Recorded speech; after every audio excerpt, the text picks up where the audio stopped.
Oh, hey. How's it going, Chris? Yeah, I'm good, mate. Oh, cool. So, what, 3.9 real soon, yeah? Oh, awesome, dudes. I've been waiting so long to get content out, and yeah. Thanks. You've got the check for me as well, yeah? Yeah. Mate, it's easy to say I love Star Citizen, mate, but the more money you guys give me, the better. Yeah. No worries, yeah. I won't tell anyone it's a scam. It's all good. Don't you worry, guys. Okay, so thank you so much. It's a pleasure to make content for you, my dark alien lizard person friend. Yeah. No. I love you too. I mean, you hang up first. Mm. Oh my. Oh. Hey. How's it going? Um. Yeah. So. Uh. How's everyone doing today? I hope everyone's good. I'm in a strange mood. Uh. So you'll just sort of like have to bear with me. It's been a weird few weeks for the world, hasn't it? And you know what's the weirdest? It's that we haven't had the ability to play Star Citizen 3.9. Do you know it's okay? So I tell you, it's genuinely been hard. Because I've had less work that I've been able to work on. For me, the way I keep sane and I keep rational and I keep um uh, the ability to you know manage any sort of like depression or my bipolar and stuff like that, and my anxiety is by working a lot. Um, but when I've unable to basically make videos on the latest Star Citizen patch, I'm not even able to cover the leaks really, because I'm an EVOCATI member. It's stressful. So um, I wish I was not part of EVOCATI, knowing now that it was going to take so long to get 3.9 to first wave PTU. And when are we going to get first wave PTU? Well, um, I've expected it every week for the last 5 weeks, I think. Solitude is good, ISNT it. Solitude is good. It's made me go mad. Got cabin fever. I started talking to myself, so started dressing the mannequins up as me, because I've got some good ideas. No, so uh, there's a few devs, talked to a few people, and they're aiming for it this weekend if possible. But that's been the same as every other week. But more genuinely, I would expect it. I said it every week for like 4 weeks, 5 weeks. I would expect it for this weekend. That's 3.9 first wave PTU. That's from multiple sources. There's lots of stuff as well going online at the moment. Release candidates, although the yeah, it's a strong possibility. Thank you so much for the 41 months, Nemo Saint. Oh my god, in a row. I'm so sorry for your loss for having to watch me. Limo Ninja, thank you so much for the sub. Omega Killzone, thank you very much for the sub. Very much appreciated. You stars. So there's a lot of stuff that I want to do. So I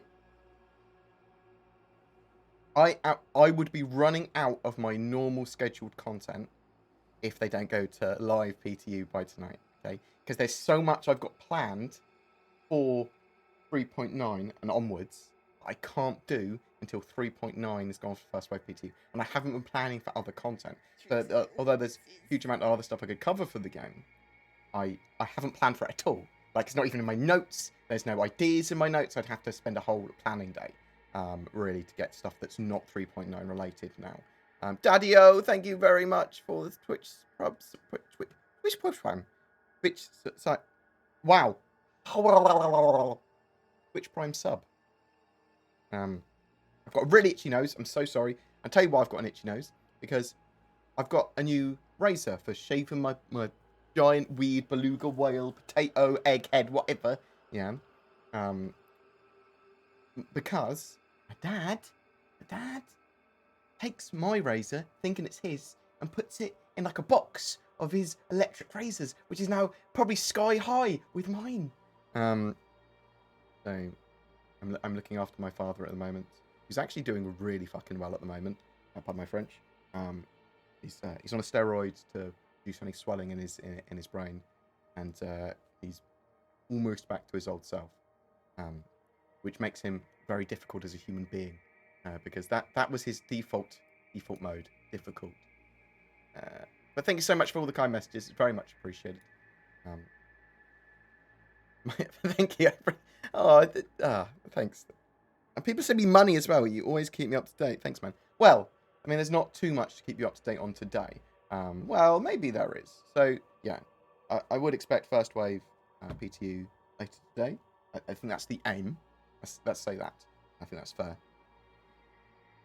We do have a Star Citizen live later tonight, which should be a very good one. So they're talking to the Business Universe sort of like gameplay feature team.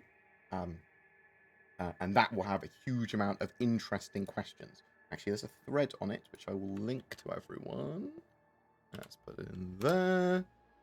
You can ask your questions or upvote ones that you like, because that will influence the video I make on it later. Let's bring it up on the screen. Some hot topics for that team are service beacons.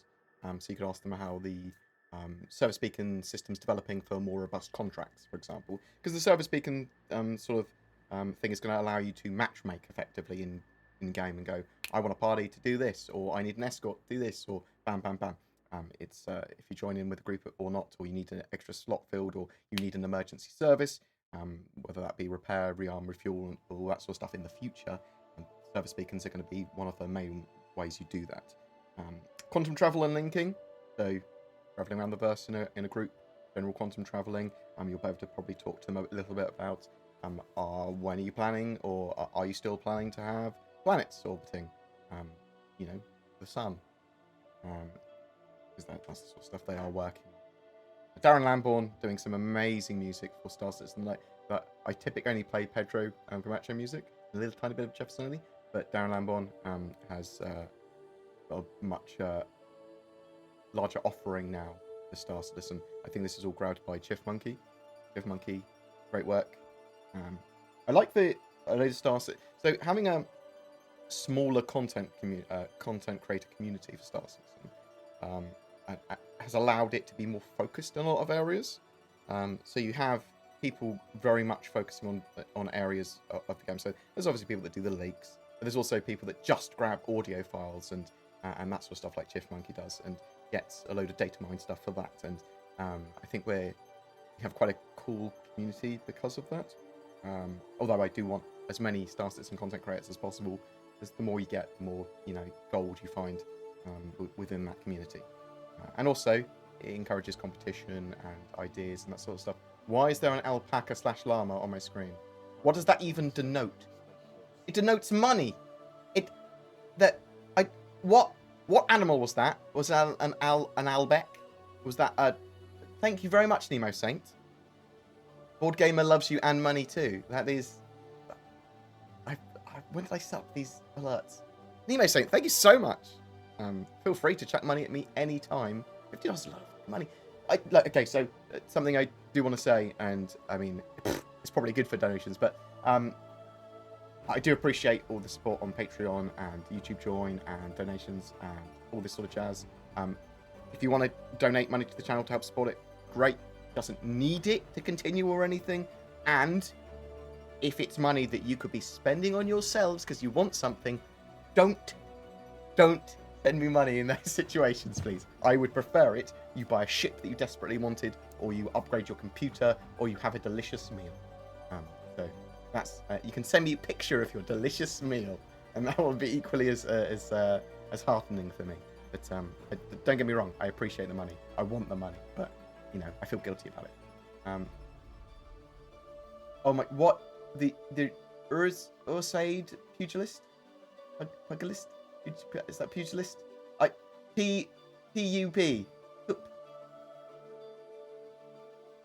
Thank you very much for the money. Think we will have drop pods. Hope your dad is okay. Yeah, so I mean, at the moment he's doing very well. Thank you very much. for asking. Appreciated. Drop pods. So we're going to have EVA. So there's sort of Vandal ships that appear to be aggressively sort of like boarding ships, like the Claw. There's going to be escape pods. Drop pods. I want drop pods. If we have escape pods, drop pods make sense. If we have the Titan suits, drop pods make sense. And we'll maybe just about to drop the Titan suit out the back of a ship, and it might be fine. So there is going to be ways that people can survive ejecting an atmosphere as well. So maybe all these things are going to be tied together. There's lots of... Obviously, with dropships and stuff, you can fly onto a ship and get out, or you can EVA out. And that's the sort of like two main drops we have at the moment. I suppose the other one is ship-to-ship docking and then boarding. But I would like to have some form of drop pod. I think that's quite a good idea. I think Star Citizen would be able to support that. But I've got so much other stuff that they're sort of like building towards at the moment. Maybe it's something a little bit further in the future. But the Vandal look like they have got something with the Vandal Claw. You can't constrain your hypeness. Like train or something. I'm going to choo-choo.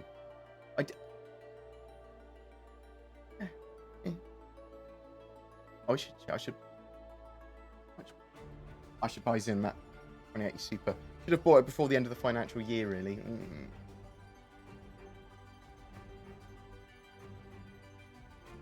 We'll sort something out. So, Zin is... So this is my editor. I've got a new editor / channel aid / camera woman person, select whatever. Yeah, whatever. She's going to be working for me properly by June is the plan. But in the short term, she's going to be doing some Star Citizen content with me so she can work out the ropes and then do research and have a better understanding of it. So potentially from tonight, if First Wave PTU goes live tonight, or whenever First Wave PT goes live, she'll be working with me to get footage and to do some editing. I'm going to go through with her exactly what I do for a video. Maybe that's a good idea for a video for subscribers and VIPs, actually. I know Noobify is pretty good with showing what he does in the back end, but that would be recording, script writing, which is sometimes it's a script if it's like a guide, but other times it's just bullet points for a lot of the stuff. And then I talk about whatever subject it is, clean the audio up, remove the ums and ahs in between things, and sort of like clean the audio as best as possible, then drop that into Adobe Premiere and do really bad editing. Now, hopefully, all of my bad sort of like habits and terrible editing, Zin will not pick up. She'll be able to go bam, develop a bit more of a style, and have much better B-roll and much better sort of like production quality. I've sort of like given her a mixture of people's stuff to look at, of morphologists, because morphologist does amazing camera work, yeah, absolutely amazing camera work. Because people like Subliminal that add great value with After Effects to their videos, with like metadata and stuff. Rexzilla, because I want Zin to be able to organize events with my community. So I've given her an example of that. There's probably other people I need to give examples of. He doesn't need examples of people in how they convey information, I suppose. Like, there's no point in saying, giving a Noobify stuff, because it's still very much going to be my videos with my voice. Gameplay-wise, yeah, I need to give us some examples of gameplay that I'd like to start doing myself, and the editing style. But yes, congrats, Zin, assuming that she enjoys doing it. Yesterday, I was going to do some work, but we played Green Health the whole day in co-op, because we kind of quite like the more difficult survival games. We sort of like did everything we worked out we could do in the survival mode, because it doesn't have story, which is a little bit upsetting. But yeah, thank you so much for people checking stuff at me. So yeah, so hopefully 3.9 goes live. I'll probably, before doing a video with her, I'll probably get a patch notes video up almost immediately, because I'll straight up jump into like New Babbage if it's available as a zone to spawn in, which I'd expect it would be, and then run around in there, get some footage running around, and then just go through the patch notes and features while she's installing the game, and then jump in and do some tours of like things like the Prowler, and see if we can get some good footage there. It might be terrible. Let's hope it's not. I don't think people watch me for, you know, quality editing. They watch me because it makes you feel better about yourself. No, I hope everyone's doing well, though. If you'd like to ask a question in brackets. We'll start going through them in a second. So, people have asked me what 3.9 PTU content I would be doing. So, patch notes straight away. Patch notes and features. Looking at each of the new main features. Doing Microtech / New Babbage tour. Tour of the moons of Microtech. Prison tour. Prison mechanics. And we'll look at that. Prowler tour. That's sort of the ones I'll do as quickly as possible. Then we'll look at food and drink. And noms, how that all works. Temperature and gear. What planets you need to be worried about. What gear you need to wear. The new inner thought system is absolutely superb. And I realised that it will make tutorials significantly easier to convey to people, because all your functionality, or most of your functionality that you would struggle to find typically, is available quickly and easily through the inner thought system now. At least it should be. Volatile minables and Quantanium we'll look at, because that's a cool gameplay mechanic. New mining consumable stuff, if it's there, and all the new like components and gear that they've been working on. Anything that's made it into the patch, great. We'll look at new missions, like the prison transport mission, that sort of stuff. This is all assuming that it's still going to be in the patch and still going to be in the patch, and when they put it in, and with the PTU as well, we'll get potentially get more and more content before it goes live. So some of this might not be in there yet, some of this might not be in with the first wave PTU, but might come later. But that's the sort of main stuff I wanted to cover with the PTU, and then just general gameplay around the burst and any of the other features that sort of like turn up. So like when we go live, there's a bit more stuff that I want to do. Like I'll do how do you make money, is trade viable, state of the game, ship buyers guides. I think I'm going to start with Zin's help, do a ship buyers guide for each of the ships again, then deeper dives into each of the ships and gameplay for them. So literally just do a gameplay session of a Gladius, and then sort of like compress it down into 10-20 minutes, and then do a voiceover with it, and just talk about the ship in something that's not necessarily ship buyer's guide, but more sort of like, this is what you can do with the ship, and why you'd want to do it, and it's cool at this and this and this, and it compares to this and this and this. So just a more expanded, more fluffy ship buyer's guide. But I also want to do some meta stuff, and then look at PvP combat, PvE combat, all that sort of jazz.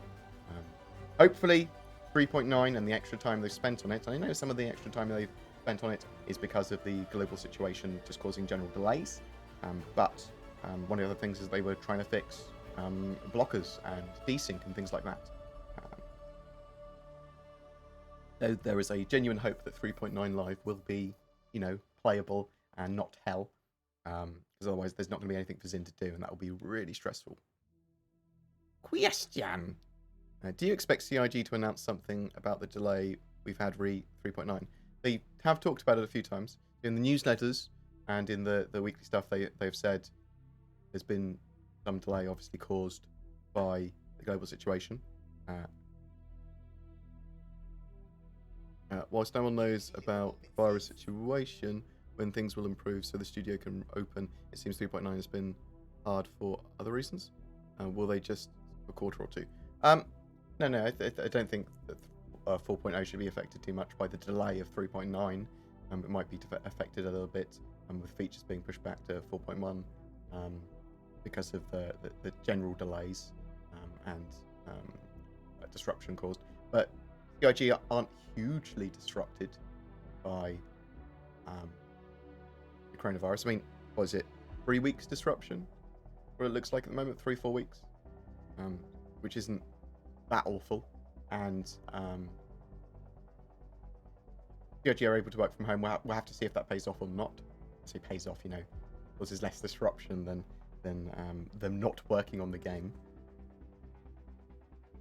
I've got my glasses on wonky, which makes my face look wonkier, like a bad Mr. Potato Head. That's what we'll try and get for this Christmas. We'll try and get Mr. Potato Heads out of me. Narek, thank you very much for the sub. Very much appreciated. He stars. I'm very happy that people are still chucking money at me and stuff. Thank you. Lockdown will probably be on till September. So I think you'll see some staged lockdown stuff. We'll have to see what happens with that. Here's some money. Also, greetings from Bavaria. Also, greetings from Bavaria. No, from the UK. Thank you very much, Dr. Smugface. Very much appreciated. Thank you. I appreciate the greeting. Yeah, so we don't know when the lockdown is going to end for the UK. They're looking at some sort of like RNA vaccines as well as normal vaccines and quick sort of like they're building a mixture of ICU beds and ventilators, and there's a load of stuff, and it's different in each country. Obviously, the UK just doesn't have enough medical equipment for a very specific disease affecting a huge amount of people at the same time. I think very few countries do. I think maybe Germany's pretty equipped for that, but very few other countries to the level that's needed for something that's so infectious. Hopefully I'm hoping by August we'll be able to start considering going out again. Considering we'll have to see. There's a difference between softening the curve with infectivity and it not being dangerous anymore for the extremely vulnerable. Like my dad can not really get that. Like he's not going to do well with that after having a lung operation and has asthma. And he's on steroids as well, which I believe does not help. But we'll have to wait and see. It's a difficult situation for everyone, and it's a different situation for everyone. So we'll see where that goes.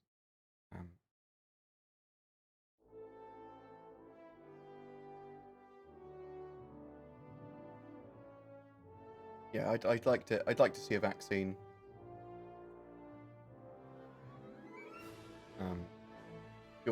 Yours different from a vaccine and anything else, but there's lots of stuff. I mean, we could go with the immunoglobulin stuff, like we use someone else's blood effectively. We use our antibodies, and I can't remember what that's actually called.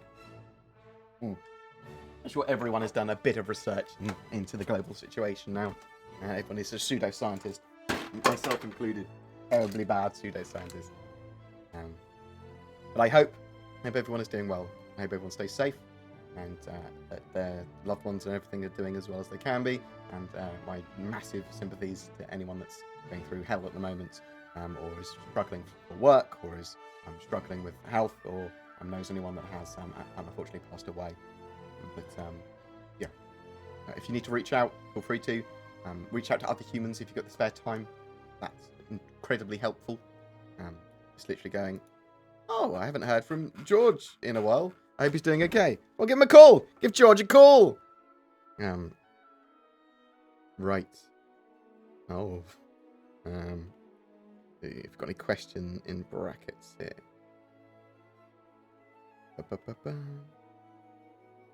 Oh yeah, so DLSS? Yeah, DLSS. So the deep learning stuff for graphics cards is, as far as I'm aware, DLSS 2.0 is viable to be integrated with Vulkan. So you might start seeing that stuff with the CIG's Gen 12 renderer in the future.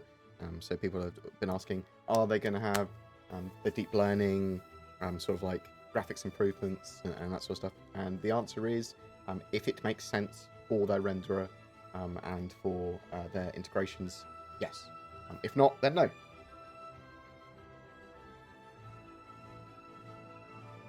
Yeah, indeed, we need Vulkan before they can consider doing proper VR integration, but that's going to be a long way out, that VR integration, whatever.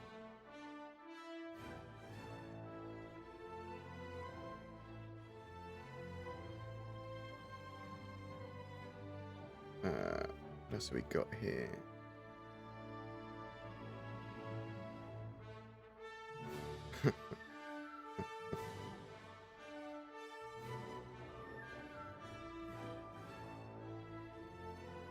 My walls are filled with tally marks, counting for 3.9.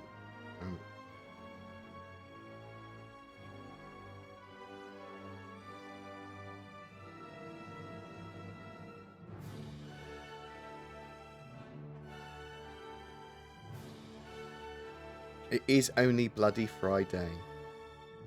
All the sub flares and concierge items will be respawned when lost. Maybe on a quarterly basis, question mark. That's a good question. So there is risk and reward in the game. I would expect you will be able to ensure them in the future. But there is no hard sort of like thing from CIG yet. Obviously, it doesn't matter if you lose them at the moment because you'll get them back when they do resets, and they will still do resets. So kind of bear that in mind. I think you get them back when you do an account reset as well. You can run a manual account reset if you wanted to.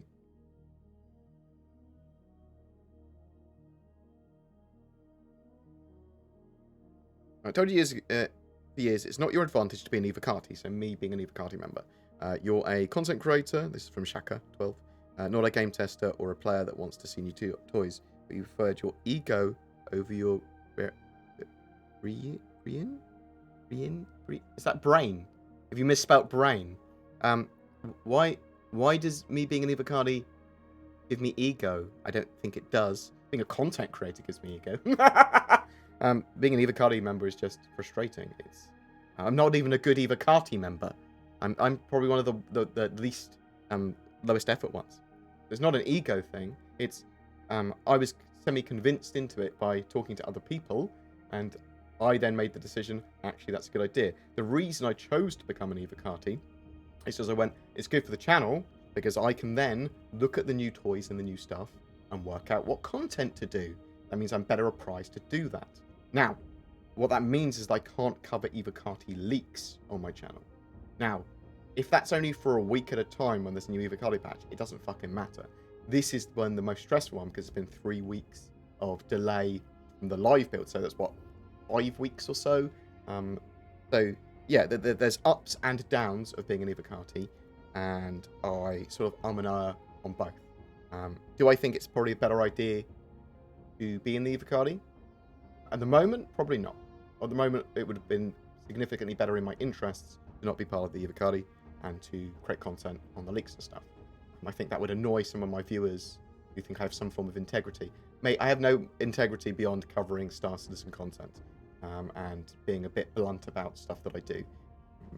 If you want to congratulate me on things and say, oh, you're a good chap, well, I'm blunt, I'm honest, and I don't really feel shame about things. I'll be straight with people as best I can, sensibly. You know, there's stuff that I'm NDA'd for, and stuff I see on like studio tours and things like that I probably won't talk about because that's not in my interest to talk about because I've agreed to not talk about them. But it's not an ego thing. I don't think I have a particularly big ego. Maybe I do. Got a beautiful head. Got a lot of space for my ego in my head. I think that's but I think that's genuinely an unfair comment about the ego. You didn't need to say the ego. So you've hurt my feelings. You've hurt my feels. Any news when they'll release Tani Zervik's Quanta system? So they're going to be building towards it in step. They're getting some of the bones of that in. You'll see the NPC spawn lockers this year, for example, and then hopefully by 4.2, we will see the start of the dynamic economy and the very first stages of that Quanta system coming in. Is there any talk on a public service announcement system, MP3 player, for one of the ship's computers? They did say that they wanted to have speakers across ships. I assume that's going to be just built into the VoIP system.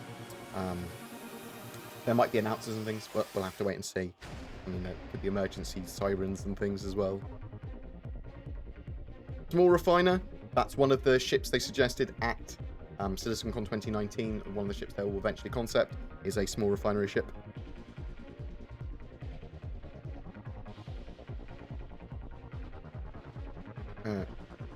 Will you be able to enter some of the space stations in front of the jump gate pyro? If they are space stations, yes. I would expect to see space stations at some jump gates in the civilized zones, for sure. Thank you very much, Giran. Sorry, Giran, I haven't given much to the mods much instruction as of the last year. But thank you very much for continuing to mod on my channel and be a good chap. Thank you. Hope you're doing well, mate. Zin will be in charge with a lot of that stuff soon, or at least coordinating with you guys and Huntress. Yeah, expect in the sort of like civilized UEE controlled zones and anywhere that's a big enough population, even if it's alien zones, I suppose, you'll have a space station probably by the jump gate there, so that you can do trade and commerce and maybe a comm array and things like that.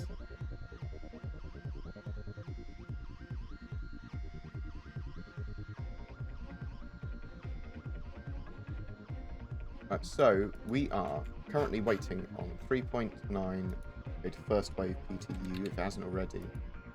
Hoping it goes live today, you see. I don't think it has gone live yet, but people keep on saying it's gone live, but I think that's all just trolls. Yeah.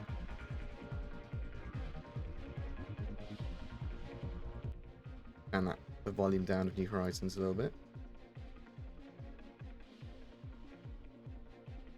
Well, thank you very much. I have never once noticed any kind of ego coming from you. These guys are great. There's sometimes I'm sure I display ego. That's okay. People have their opinions, and sometimes I probably look like an arrogant cock. And that's fair enough, especially if you see me on podcasts. I think people are entitled to their opinions. Take it on board to make sure when I watch back videos occasionally I go, oh yeah, I did look like, What have I got to have an ego about, though? That's not the way I look. Not my brilliantly successful channel. Because I don't make nearly enough views. Thank you very much, Andrew Hickenbottom. Have money or three, good sir. Thank you very much appreciated. But you have bruised my ego. Benedict Reb. Thank you very much for becoming a BoredGamer member. Very much appreciated. That is something I'm trying to promote. So one of the other things with Zin is that I'm going to get her to also look through the questions and feedback stuff that I get. So that's obviously comments, but there's a lot of filters I run on comments. So I can see ones that are questions, or I can see ones with certain words and phrases in that I use to help sort of like work out what content to make. At the very least, feedback from people and comments from people allow me to work out what content to make next, or what's a hot topic or an idea for a video or whatever. But I'm going to get Zin to be going through that as well. So hopefully the channel should be a bit more responsive to people's feedback quicker. New container streaming tech in 3.9? Question mark.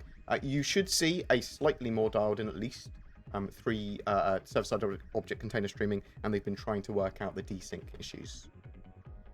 No Idris in the mission that they said, we've got an Idris mission, and now we have to push it back to 4.0. That is pretty sad. It is disheartening, because I really wanted to do it. Sorry, I was dancing briefly. I was doing cardboard box, cardboard box, cardboard box. Can you do a full tour of New Babbage? Yes, as soon as 3.9 PTU Wave 1 is out. Has there been any info regarding the desync? So, from the public-facing point of view from Xylo, he's just basically said they're working on the desync. It's one of the major focuses that they had with 3.9 and one of the major blockers for first wave PTU, and that very close to getting it solved, sort of thing.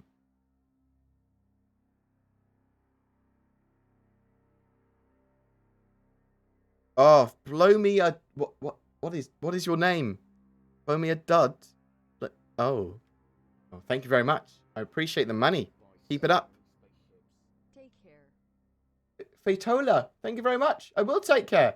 People want to send me money just to do little tiny emotes and to tell me to take care. Oh, you stars. Thank you. What do you think would happen if you EVA'd into a jump point? I don't think they'd open to a player. The reason you do jump drive is to sort of activate them. Could you go through a jump point, though, I suppose, if a ship had opened it and then you pass through it? Probably die.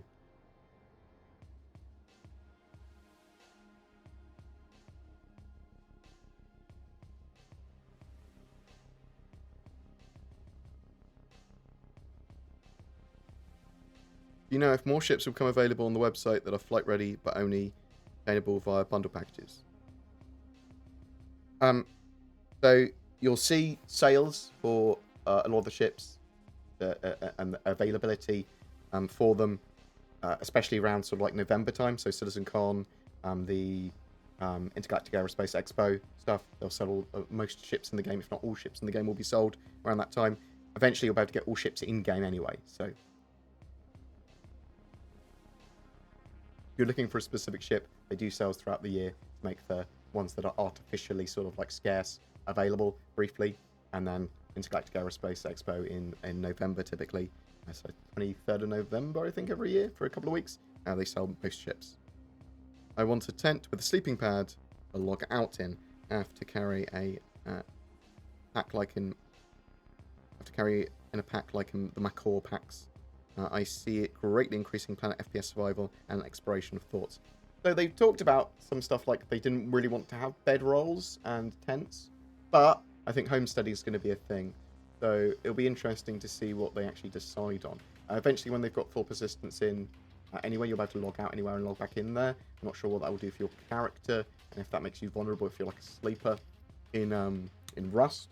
You just logged out randomly on a planet, and when we've got full persistence, when we've got like the MMO portion of the game, we'll have to wait and sort of see with that. We need CIG to comment more on how they see once they have full persistence and the ability to put the stuff in and server meshing, what their long-term plans for the MMO portion are, and when do you log out? What happens when you like log out during combat?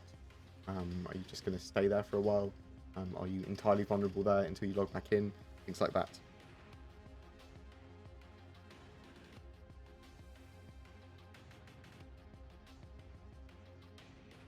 What patch iteration is Evo on? I can't answer that, I don't think. But probably just check on Reddit. I'm pretty sure that's there is a leak there or something. When do you think we will see the salvage mechanic? I'm hoping we see it for 4.2. Just nice and basic salvage. But I've got a really itchy nose, so you're going to see me jab my nose a lot.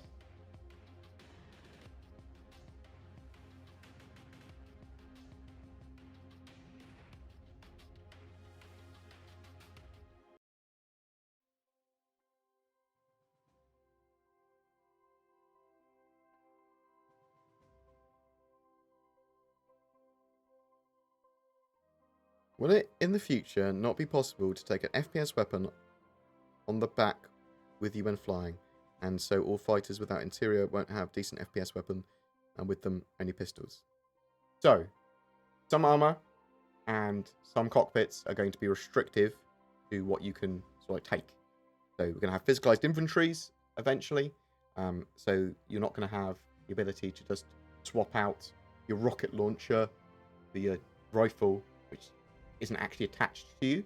So you're not going to have your magic bag of holding. You're going to have to pick an item up and grab it and then place it on your back or in your backpack or whatever to have it with you to use it. So that's going to make some things restrictive, like you're probably not going to be able to sit down in the cockpit of an arrow with a rocket launcher on your back. So you're going to have to stow it. And you might not be able to stow it in the arrow. So it might have weapons racks there. You can put like a rifle on or something. But you'll be there. You might have your pistol on you. You might be able to have like a SMG on you. You could be piloting, and then when you land, grab your rifle or whatever out of the weapons rack. That's going to be prohibitive to whatever that ship can carry, and then you can do your FPS stuff. So, yeah, it's restrictive. It makes the game play obviously slightly differently. Very important to have that physicalized inventory. You think we will see the next system being added in the patch after Pyro? I think we'll see it as the next system after Pyro. Could we see it in 4.2? Yeah, we could.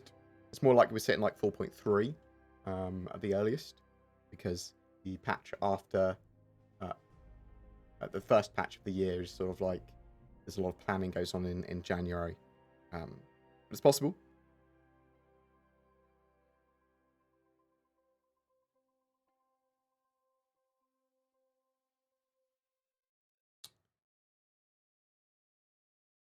See some people saying block some people in the chat. I typically try not to block people if I can help it. and I'm a few minutes behind in chat. So if someone's being extra disruptive, I apologise, and I'll get to that eventually. But people have just, I don't mind if they even like try and shit on me or the project or whatever. That's fine. They're entitled to their opinions. Obviously, they're just there to be disruptive and to be argumentative, to be extreme trolls or be offensive. Then I'll intervene, or a mod. Feel free to intervene. And I do need to set up the mods better on YouTube, because I realised that all my mods are mostly Twitch mods. So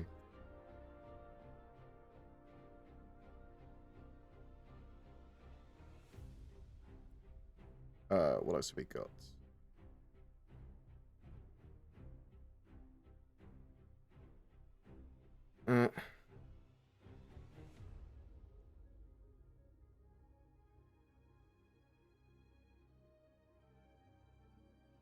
Oh wow, I've just seen my auto moderator just flagged about 30 messages. Okay, I see what people were saying.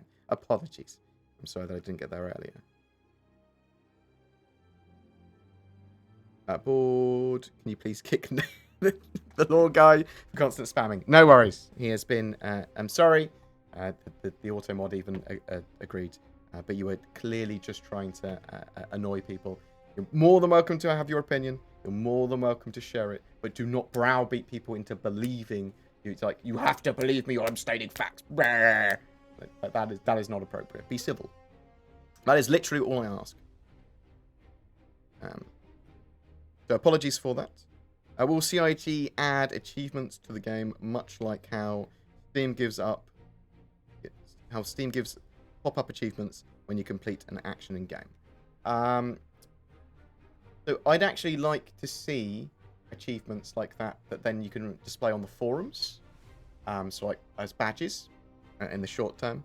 I don't know what their plans are for stuff like that.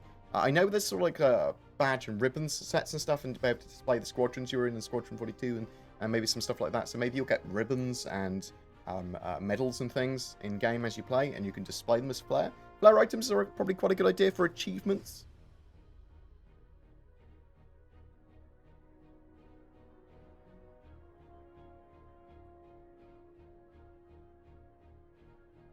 Yeah, so I pretty much enjoy the sort of alpha nature of the project. It's sort of warts and all, but the game is very much an alpha game and not playable for a lot of people. I hope that one day I'll be able to explore to deep space and have to worry about taking enough resources to survive for weeks of travel in the game. Do you see this as a possibility eventually? So I'm hoping, so to some extent, I'm hoping that some of the exploration ships like the Carrack, you can get modules for, or there are mechanics for it being able to be self-sustaining when out in the void. So you'd go to planets and points of interest to grab resources so that you can continue exploring and then do the same on the way back. That's the way I see some of the long-distance exploration stuff. Do you think they will keep the minigame mash the elevator button? I like the new UIs, and I like the fact that when I touch multiple buttons on the elevator, it will go up them or down them in the order that they've been pressed or whatever. I really, really like that stuff. But there's certainly refinement to be had with transportation, elevators, and UIs. And I think that the huge sort of bottleneck with UI stuff is now being looked at and fixed. Do you think we're about to join the UE Navy in the PU? I think there's going to be specific missions associated with the UE Navy and advocacy. So you'll be able to work with them as a faction, almost certainly. I think that some of the Squadron 42 stuff that carries over to the Persistent Universe. So when you get to certain places in the Squadron 42 and complete certain missions and meet certain people, you then have access to certain military gear and other potential mission givers even, maybe, once you've done that, is the idea. So, yeah, I think that there'll be, obviously, UEE military-focused missions, and like helping, getting them to get the civilian defense force or whatever, to help clear out vandals, to help clear out pirates. I mean, in the not too distant future, we'll probably have Xeno threat, and that is literally a civil defense force advocacy, really, rather than the UE Navy. But that's get together to fight Idris and fleets style raids. It looks like.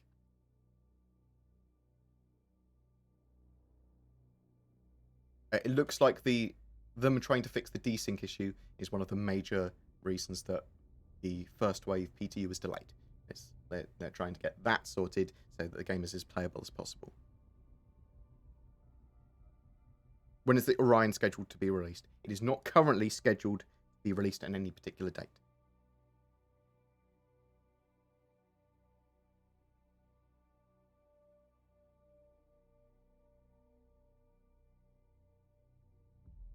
After launch, how would you feel to the ship team making limited in-game purchased ships, having the Eve model of rarity, where if you don't insure it, then it's gone forever if it's exploded?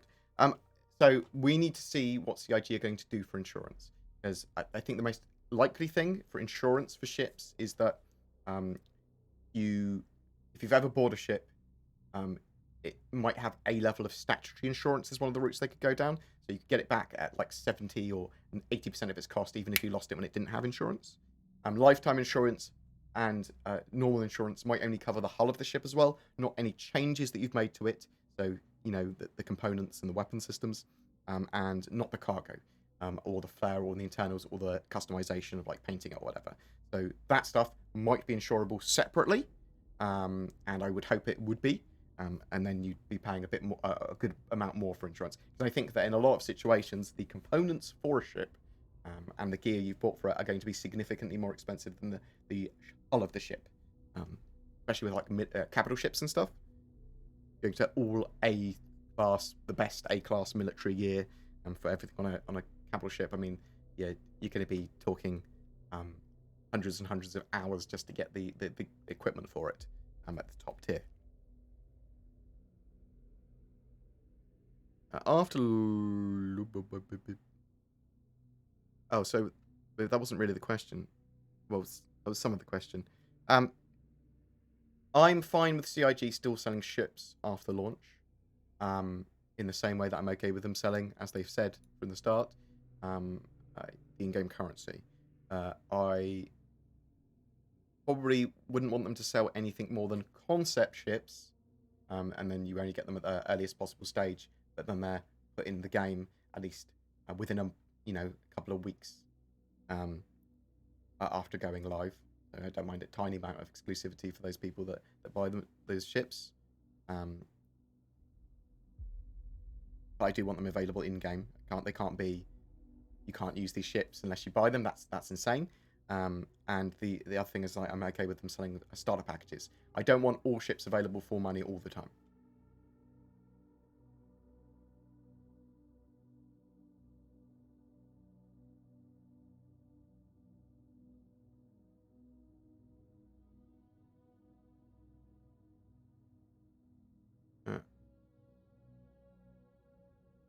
You're cool, board.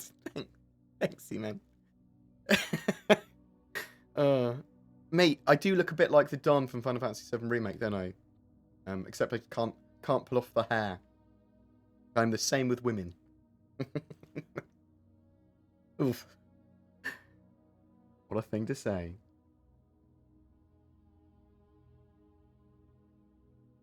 Do you think CIG should consider lowering the number of systems for release and release them as updates? You'll just see the systems slowly implemented as well. Not slower than we already have had, hopefully. So they've got like 100 to 120 systems planned on lore. Okay, a lot of those systems will be pretty easy for them to produce, like chuck them out in a month, because they're almost entirely procedurally generated, and there's very little artist work that needs to go into each of them when they've got their new tool set. Takes everything that I'm just about to say with a huge pinch of salt, by the way. And this is like what I reckon, and roughly. But I'd expect in a few years, like within 3 years, we'll have like maybe 15 systems sort of thing. The more simple ones, maybe 10, if they're going particularly slow and still working on game features rather than gameplay area. But I'll have to wait and see. And they might prioritize, or have a big team that is just working on gameplay area, bam, bam, bam, pumping out planets and systems. Or they might focus more on detail for locations and the more detailed areas and systems. I mean, some of the ones that take them longer to do are like the Sol system, Earth, Terra, stuff like that. The alien inhabited like planets and worlds, because they are hugely complicated to do. But some of the areas like maybe Pyro and Nyx and Magnus and stuff like that, they are mostly procedurally generated. Procedurally assisted, I suppose, is what CIG do. But I don't think they're going to be lowering the number of systems. I just think it'll be a long time, a long, long time. I mean, it'll be 10 years before we get 100 systems. But they don't have to release them all at once. They can release the game with like 30 systems, and then keep on expanding them out as part of the lore and everything as well.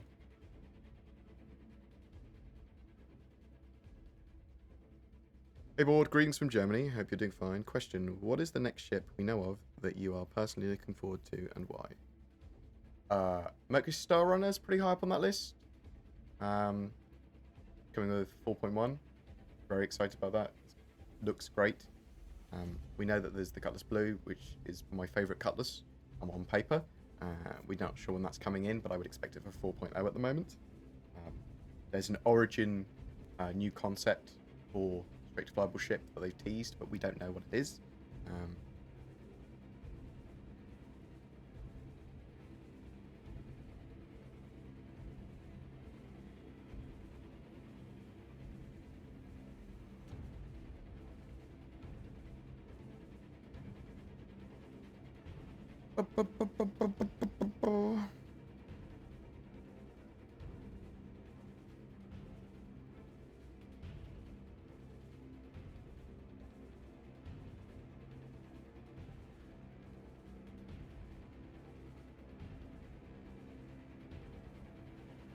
Question: if sorry if this question's asked already, but what is new with 3.9? Okay, so new stuff with 3.9 is the new personal inner thought system. So really quick and easy way of interacting with the world and all your ship controls and all your controls and all that sort of stuff. You hold F, right click, bam, radial menu, and then you can assign keys there. You can interact with everything contextually. You go, how do I interact with the door? Bam, personal inner thought. Oh, there's a door button. Bam. Personal inner thought. How do I interact with my ship? Got all your functions there in nested radial menus. Just makes tutorials and accessing the game significantly more easy, and we've got like lots of quick menus and stuff like that as well. So nice system for that. You're going to have a new Babbage interior, so the actual new Babbage landing zone on Microtech, but that's now there. New shops. That's a load of new cool stuff to look at. Food and drink as mechanics, light survival mechanics. You need to eat and drink. You can buy food. You can harvest food. It gives you buffs and debuffs. Temperature. So you have to manage your temperature. You can be too hot or too cold. That will kill you unless you're wearing the correct gear. So you still have to bear that in mind. What else do we have? We've got Quantanium and volatile minables. So if you don't get these minables back to one area to another in a quick enough time, they're either valueless or could explode if you take damage or whatever. You've got some mining stuff. We've got prisons, so new laws to deal with various things like actually pad ramming and stuff like that. They've been talking about and looking at. But the prison system, if you've got a crime to a certain level, and then you die to security in the sort of first iteration of it, you'll get teleported into prison with a debt of merits that you have to pay off, which you can pay off just by being logged in prison. Or you can go and mine under the prison, deposit your minables, and you get more merits quicker, and then be released. And the idea is to take you out of the game for like a half an hour to an hour to 2 hours, maybe longer if you've done horrible crimes, that sort of thing. But there's also a lot of gameplay to do in prisons as well. And there might be missions and things like that associated with them. They're going to expand the gameplay as well, and there's ways to escape from prison, or at least a way to escape from prison in the first iteration. What else do we have? We've got new missions, prisoner transport missions. We've got the co-op / coordination, assassination, bounty hunting missions. There's a reasonable amount. You see some new economy balance. You see a lot of bug fixes. All of the stuff is on the roadmap. Have I missed anything? There's updates to the AI, but we'll have to go over those and see how they work with the live build, or at least the first wave PTU build. So better pathfinding for ships and stuff like that. There's a unification of the friends list, so you can add a friend in-game or on the website, and they are updated live, so you shouldn't have problems seeing people offline anymore when they're online. That should be much betterly handled. Betterly. Anything else? I got the Prowler. Might have a straight to flyable ship as well. Weather's been updated, so your character sort of like gets blown back if they're in a windy situation. Got the moons of Microtech as well. Calliope, Clio, and Utopia. However you pronounce them, who cares?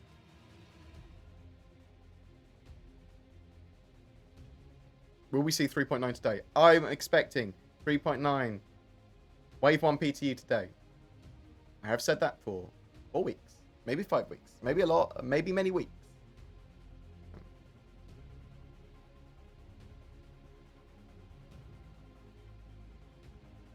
I am like Saltbear, yes. Why not? Can we expect a free fly in 3.9? With 3.9 live, I would expect a free fly. That's not confirmed. It's going to be based on how playable that patch is my expectation. If it's playable and there's not a huge amount of desync, and a random person could jump in and play, then it's likely they'll do a free fly.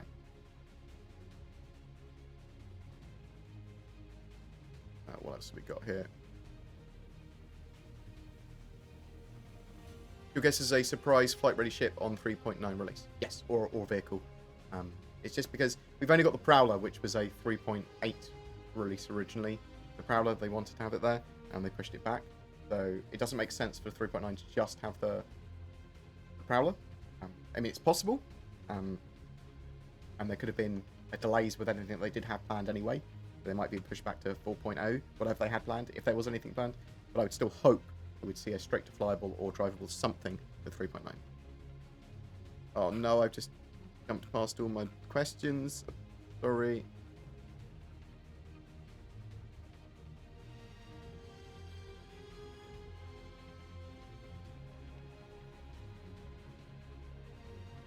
In 3.8, they were working on planetary fog, and it was taken off the roadmap. Is that fog part of planetary tech v4? I think that some of it is. I would expect it to be. There's a lot of different ground fog and cloud tech and stuff that's going into different areas of the game and utilized differently. So, like gas giant tech for Crusader that's planned for 4.0. You've got the nebula and space clouds and gas. You've got cloud that's going to be used for weather. You've got ground fog. Some of that stuff is, I believe, in V4 planetary tech. The ground fog is, I think, maybe? Question mark? Will suits have a loo? No. I think you'll have to take down your space trousers.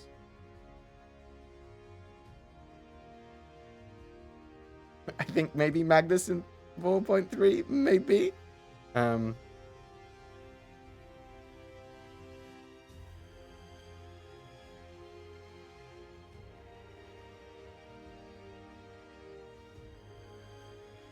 So they plan to eventually remove armistice zones, the green zones, so that you can fire weapons and power your weapons and pull out your guns and stuff like that in landing zones and stuff. But there will be security forces and laws that prevent that sort of stuff. And customs might not allow you to even have a weapon, so they might be confiscated on you. You might be able to smuggle stuff in and that sort of thing too, but all of those systems are planned to be handled in-game without hard sort of like, no, you cannot take your weapon out. You can, if you have it on you, and that might be bad. It will be bad. Will the Hull E really be that hard to manage? Don't know yet. We don't know how cargo management's going to work properly yet. Maybe not. Maybe you can fly a Hull E solo and land it at a spaceport or dock it to a spaceport or something, and then have it managed over several hours, loading and unloading just by paying a fee. Cool.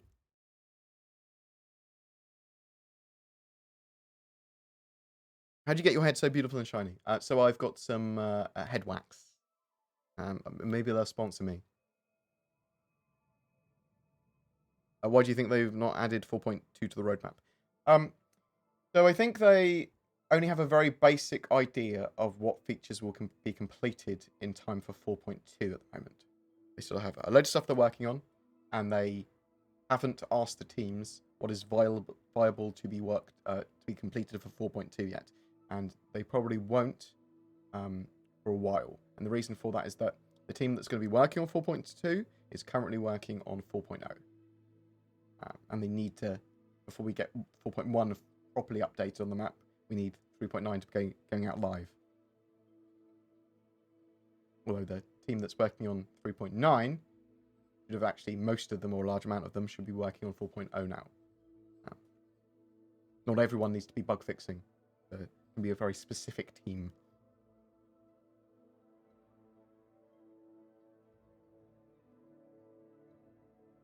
Was there an EVOCATI patch last week or this week or whatever? I can't talk about specifics of EVOCATI patches. Sorry.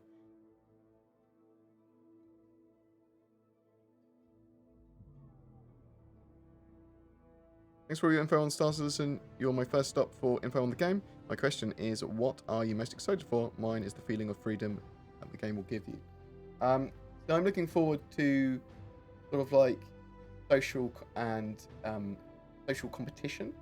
So what I mean by that is I love the idea of covering what Big Orgs are doing, and that sort of like live gameplay experience that Eve sort of had.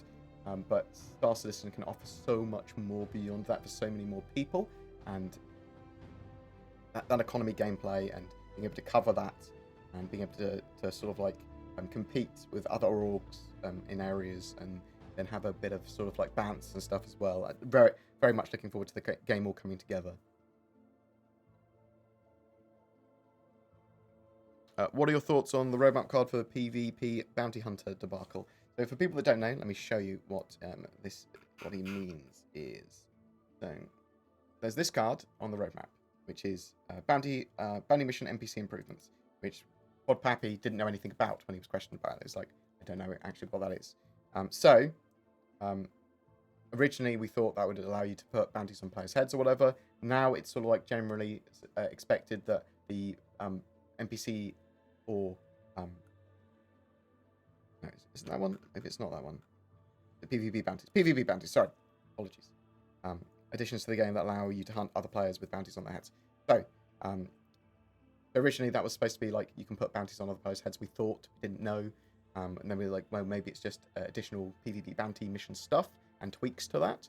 And that's what it actually looks to potentially be. So, when you escape from prison, there's going to be potentially PvP mission generated for people to go and catch you. There might be some other PvP-based stuff in-game as well with 3.9. We'll have to wait and see.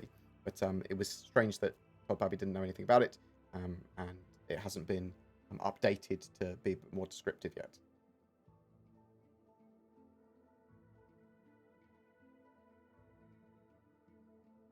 Are the M50 updates with the ship? Oh, so we're not entirely sure what the M50 updates are going to be now because they pushed them back. So it might be a slightly more than just a tiny little rework. It might be a light rework, as it were, and bring it in line with the rest of the Origin series. But I don't know the exact details of that rework. Oh, people have joined. People have given me money. DJ Brown, thank you very much for becoming a BoredGamer member. Very much appreciated. That helps support the channel massively with that join button. Thank you so much. People giving me lots of money. William, $20. Try to donate on Twitch. Streamlabs and my bank don't like each other, so I'm doing it this way. Get that 2080. Thank you. What I'll do is after the stream, I'll talk to Zin, and we'll get that 2080 sorted. I mean, I'd say I'll cover the rest of the cost myself. Obviously, I fucking will. It's for my business. It's in my best interests. Thank you so much. Very much appreciated. I'd love to see some xenomorph alien Easter eggs on a planet. Mate, watch cabbages grow that aren't farmed. They look a bit alien.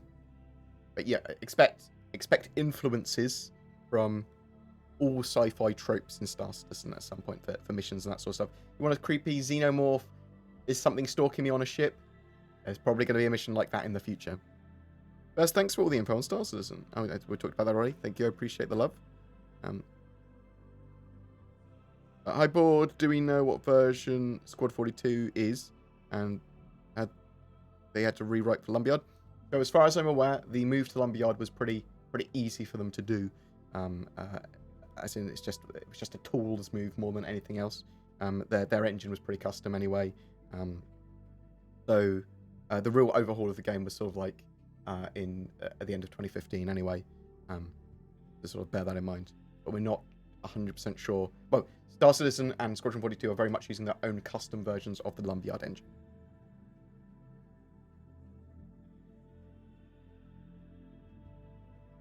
Are there planned hostile aliens on some planet or moons? Would be cool landing mechanic on a truly hostile planet. There will be AI that is hostile to you. There will be animals. There will be flora and fauna. There will be dangerous stuff on planets, yes. To what extent, we don't 100% know yet because we don't know all the details of all the planets yet. But you will see dangerous animals. You will see, obviously, dangerous aliens that are bipedal, such as the Kurthak. Well, we don't know if they're bipedal. We don't know much about the Kurthak.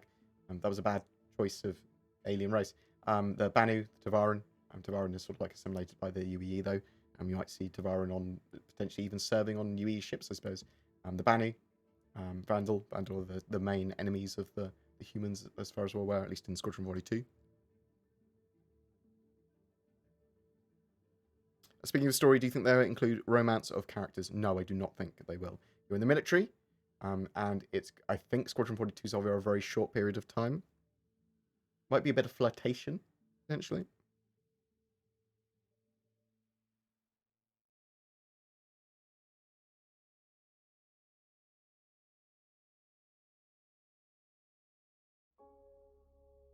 What else have we got?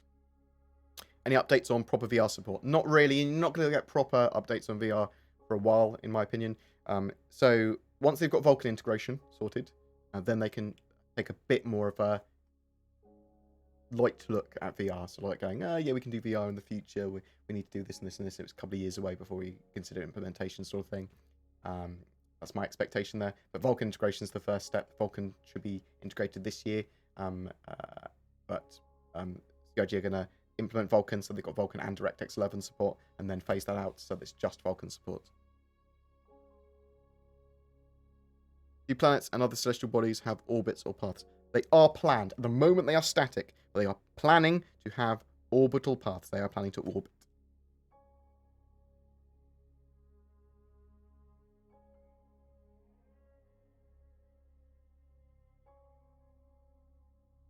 Can we get a bucket to replace this Cutty Black Loo? Yes.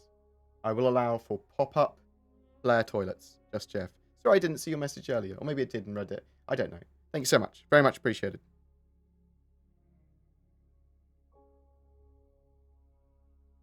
If you've got a question in brackets allows me to pick it out.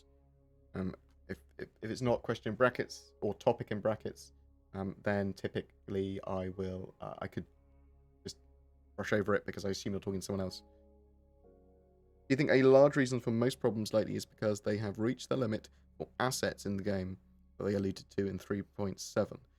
So there's definitely an element of them needing to get better rendering stuff and better server tech so that they can have more entities in an area and have more stuff going on. And yeah, they were hitting that limit, very much so. But they're working on solutions for that.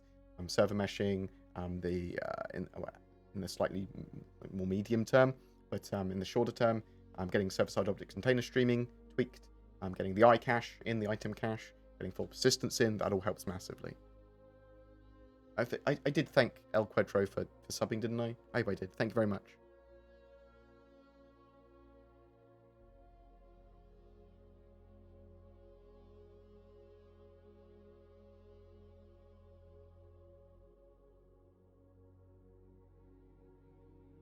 What version are they? We talked about that.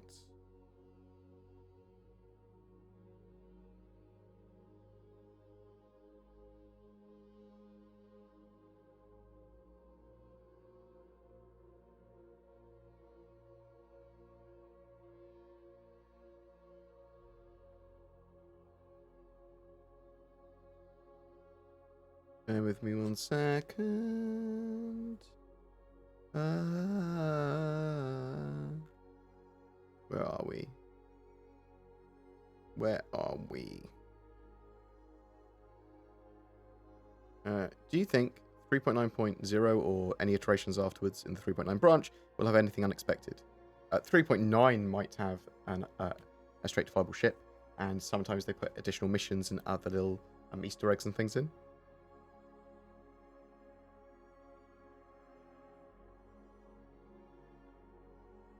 I'm expecting 3.9 PTU 2 weeks ago. I was expecting it in the 3 weeks ago, 4 weeks ago, to be honest. Hello, Stephen Barley. Yeah, so Wave 1 is Concierge, subscribers, and EVOCATI. But it also means that I can create content on the game, on the patch. Pyro by end of 2020, beginning of 2021. So it's planned for this year, Pyro, at the moment. And Pyro is pretty basic in the fact that it only has one major landing zone, and that being Ruin Station. And they've been working on getting space stations very well fleshed out in the last few months. What makes you think that PTU will be released today? Dev's talking about it and saying and implying to me that it will be released today. It's more that they're working towards it as a goal for today.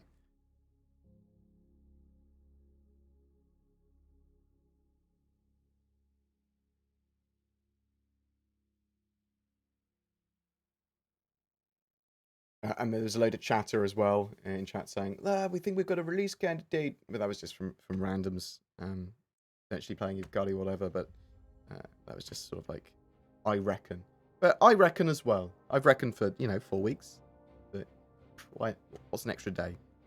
How high is the chance of getting the Crusader Ares as a surprise before the Star Runner is out?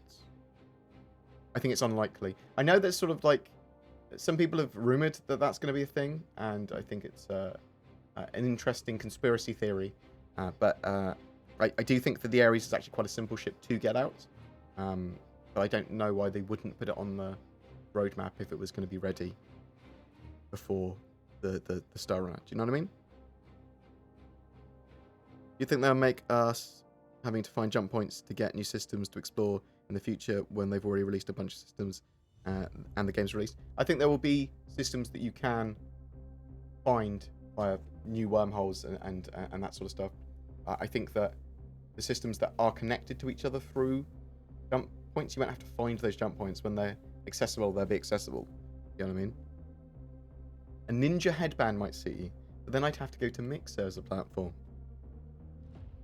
Are the systems on the Arc Star map all the systems we will see, or will they expand it? They may expand it, and there may be some hidden systems. Appreciate your work, sir.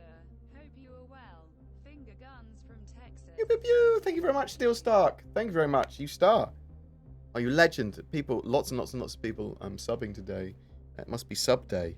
Appreciated.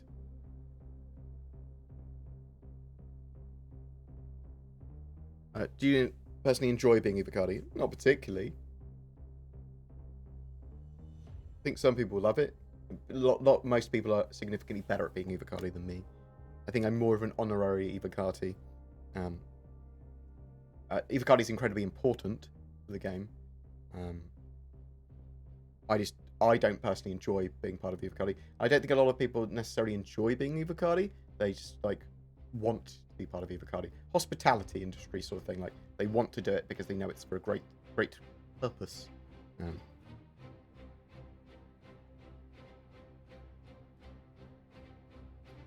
Someone sent me a Star Citizen board game they had made, actually. I need to play it at some point. That was years ago. He's BoredGamer, not BoredGamer.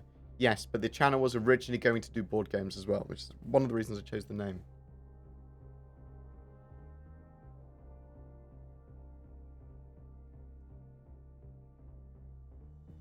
Does every update mean our characters reset? No, your progress should carry over from 3.8 branch to the new 3.9 patch when it goes live, and they want to have as few resets as possible. partial resets now don't necessarily mean progress resets. So hopefully, for lots and lots and lots of months, you'll be able to keep your progress. They will reset if they need to, though.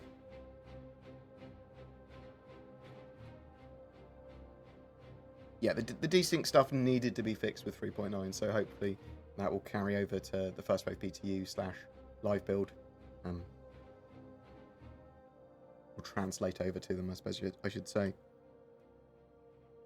Sorry, this question's already been asked. Usually ship sales are close to the end of the year, just before after Citizen or on special days. Any sales you know that might be coming up? So when 3.9 goes live, you'll have a 3.9 viable ship sale.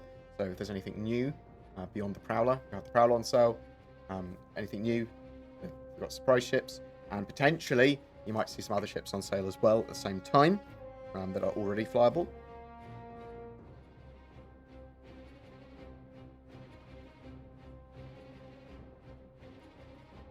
Then cough into your hand. I think it's fine for me to cough in my room on only things that only I'm going to touch, and I'll sanitize it later. Maybe I'll just let grime build up. I'm in lockdown. Who's gonna fucking check? You? You gonna check?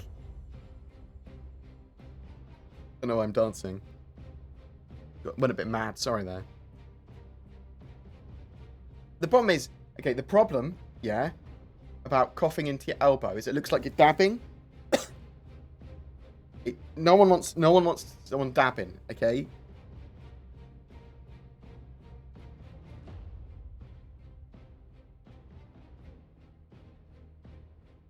The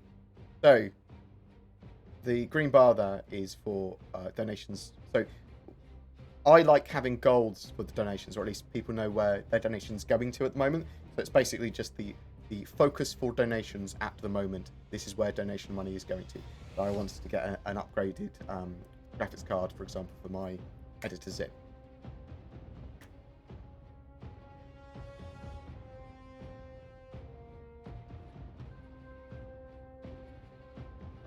Would people like on the weekends a Star Citizen pub quiz?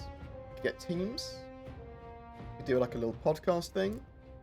Could get people to put questions, answer the questions, bam, submit it through forms, have a quick look. People could, you know, if you want to like entertain them.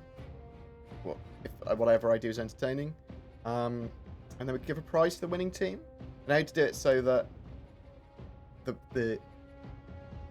it'd be Star Citizen and similar based trivia that I would have to build into it, that I'd understand that people could just Google if they wanted to. So it would have to be questions that would be really hard to Google, or specifics about. Yeah, we could do it. Yeah, we could do it. We could do a pub quiz thing. See if some orgs and stuff want to get involved.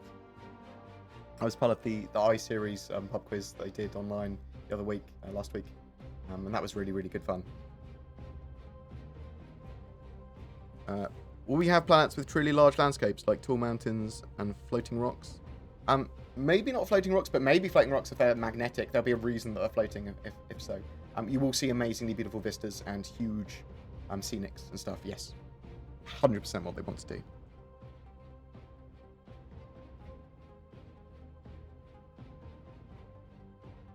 How are you dealing with the lockdown? I mean, all right. I mean, I like working from home anyway. 3.9, going to first wave PTU or being live or whatever would help a lot. Because I'd have a lot more to focus on work-wise. I'm looking after my dad at the moment, which is stressful. But yeah. Sort of like feel partly trapped in the house, which is annoying.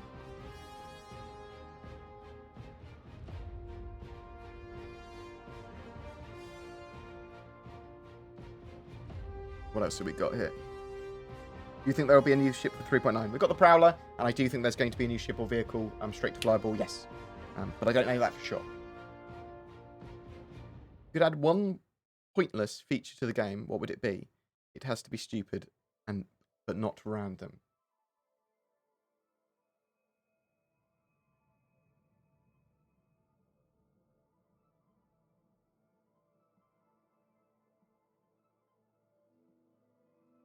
I don't know. A really weird question.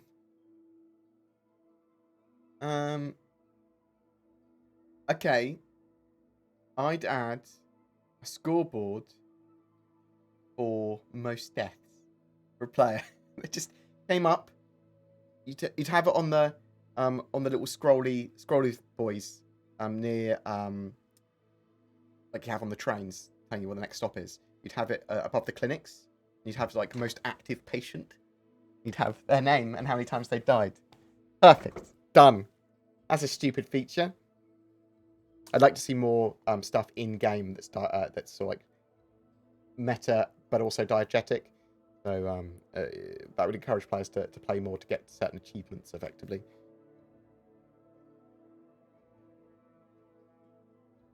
I'm not allowed to mention Crysis. Why? They're doing Crysis remaster. Okay, so just because Crytek and CIG have had some sort of previous beef which is now solved, doesn't mean that all Crytek stuff is going to be terrible in the future or anything. Wish Crytek luck, and they've made a good engine previously. I hope that the Crytek remake, Crysis remaster is great. People are saying it's on the Nintendo Switch, which seems weird. That could just be a leak or you know, from weird data.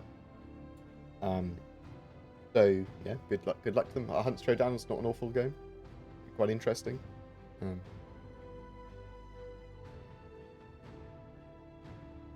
I want to store my armor in a locker, and you will be able to when you have physicalized inventories, and that'll be one of the features. And you probably have that this year.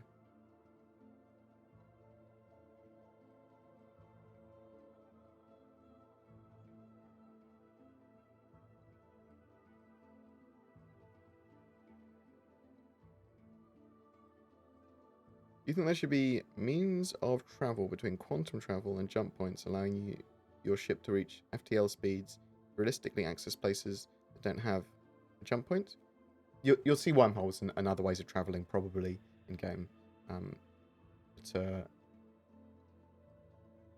travel between system to system, it's jump points, or that you know about, or that you discover, or potentially wormholes, which are probably just, you know, slightly less stable jump points, temporary ones, as it were.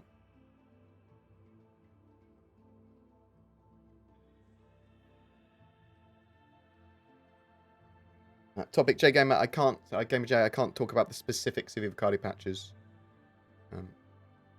unfortunately. Any speculation on about Enter Star Citizen will be about Thursday?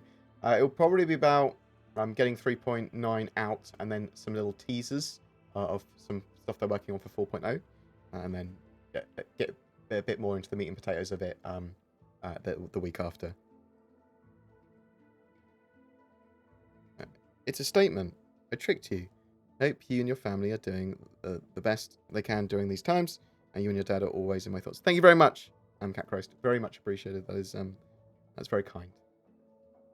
Are you constantly checking the RSI launcher for 3.9 PTU Wave 1?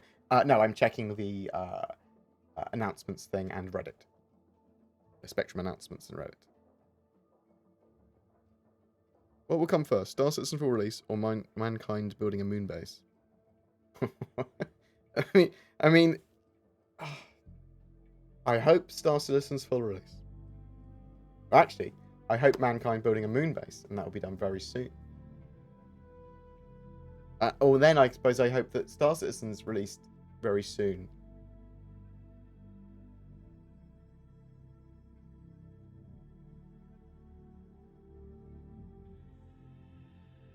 Why do... Oh no, I've lost...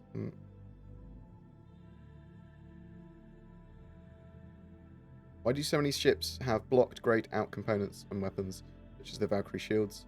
Because you can't move them, basically. You can't move them around. You can't move them off the ship, and you can't replace them with something else. You will start to see more customization and more components for those ships in the future, yes. I will not dab on command. The channel has not got bad enough that I need to dab for donations yet. Are planets and moons featured in ship commercials planned to be implemented in the game? A lot of them are just done for concept or whatever, or they're tasters at some of the old tech or whatever. So don't expect things that you've seen in ship commercials necessarily be used in the game. However, a lot of the locations in the more recent ones are locations that already existed in game. So, like ArcCorp, for example. Used a lot for like the 890 jump advert and things like that.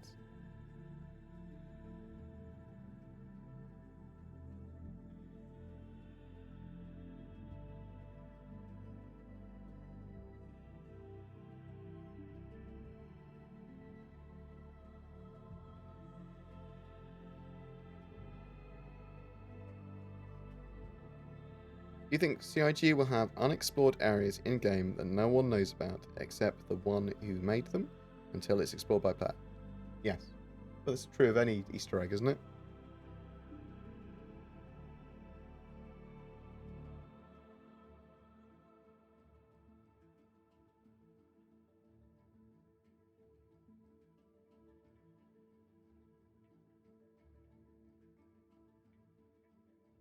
Have they talked about road tech recently? I recall them saying they're working on it ages ago. Yeah, expect them to have roads where they are sensible in the short term, and then part of biomes they might have procedurally assisted roads, and dirt tracks and things. For having giant roads that cross, like continent-sized areas or huge areas on planets, that's a possibility in the future as well. I suspect they'll build it into their city building procedural tech. But they did have that for procedural rivers and things like that as well. But they broke the tech that they were working on, or at least some of it, and when they finished V3 planetary tech and V4 planetary tech. So I suspect anything they work on now will be part of that and not break.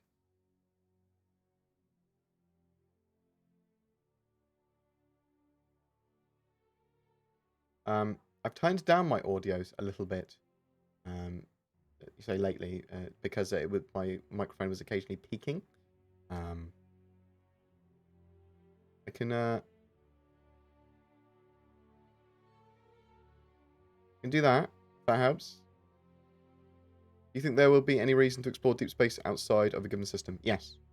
So I think there's going to be exploration in any system, even with a Carrack, because it's not just going to be you traveling to other systems, because there's only going to be a very limited amount of systems in game. It's going to be about you traveling deep space, finding points of interest, going out to those points of interest, and then just keep on going and going and going and going, jumping to more and more points of interest, scanning stuff down to go and travel to, having a look around, mapping things.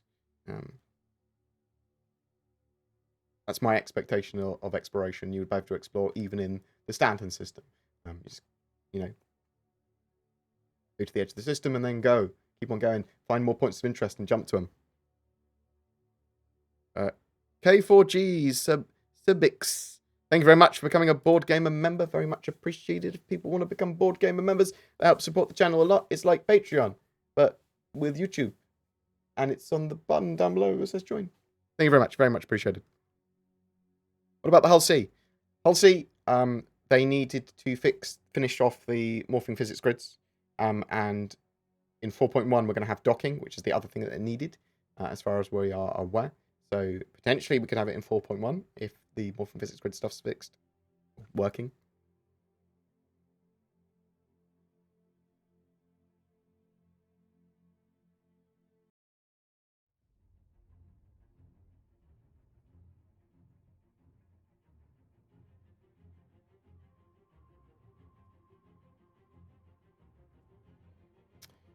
What happens if something happens to Chris Roberts and he cannot continue the development? So I suppose someone else would take over. It'd be Aaron would take over. If Chris became incapacitated for any reason, as far as I'm aware, the development of the game would continue. It might even get so it wouldn't be his vision as perfectly as it is sort of now, but it would probably get done a bit quicker.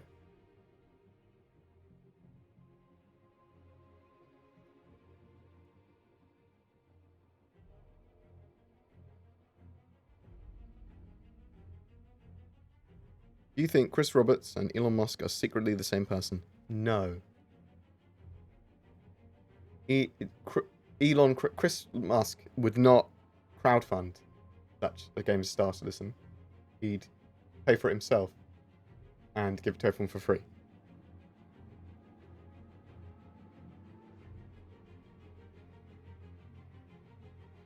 When do you think they will update the 890 cargo space?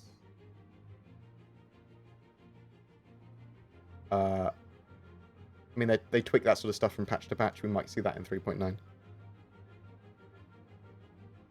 Someone gets very much into the game, skip all the side missions and go straight for the main objective. Do you think the food consumption and different clothing will be similar, skipped or seen as an obligation rather than as a immersive feature? So, food and drink is supposed to not be invasive in game. It's supposed to sort of like remind you that you need to eat IRL, I suppose, as well. But it's supposed to aid to the natural pauses in a game.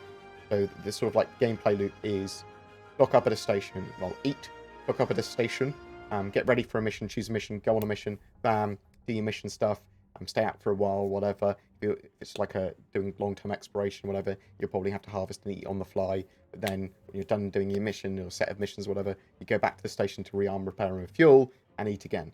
It's sort of like it's part of the natural pause. That's the way I see the food and drink mechanics, for the most part. If you're on like a really hot planet, you might want to be drinking a bit more, or consuming something or drinking something that gives you a buff against the heat, keeps you hydrated longer. Do you think that Star Citizen should have a similar system to No Man's Sky, where planets and systems are generated as you venture further? No. Star Citizen is not going to benefit from extreme procedural generation. Star Citizen's universe is procedurally assisted. So they generate huge areas, but then the sort of like every planet will need to be examined at some level, even if it's like very, very high level, with a sort of like a developer or artist looking through, and they can, tweak biomes and they can paint stuff on with a brush, add points of interest, add where the missions are going to be and that sort of stuff.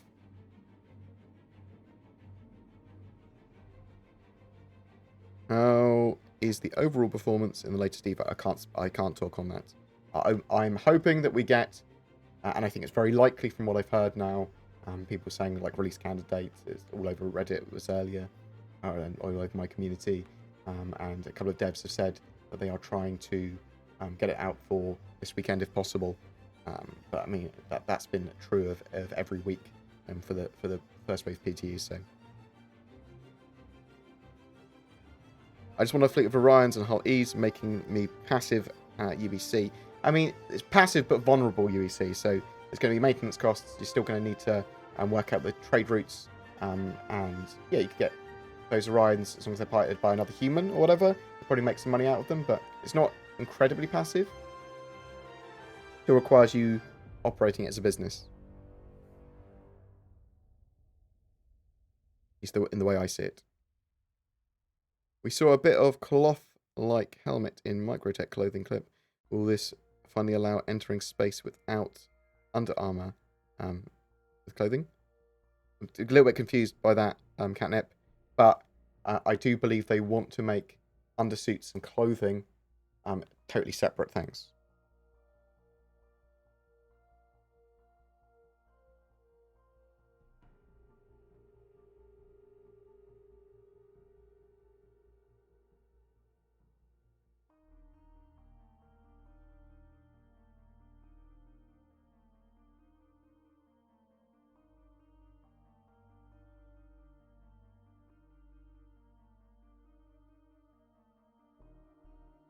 Do you think there will be rogue planets that have been flung into space and don't have a star? Yes.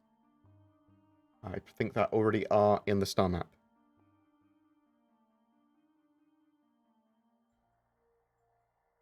I already got one? No, I think there's other weird stuff going on in Prairie. When we go on quantum travel, sometimes it can take a few minutes of doing nothing, and I wonder how the devs will handle this. So there's going to be, as part of the dynamic mission system, there's going to be stuff happening during quantum travel. So let me give you some examples of what can happen. You might want to maintain your ship. You might want to look at the news on your mobile glass.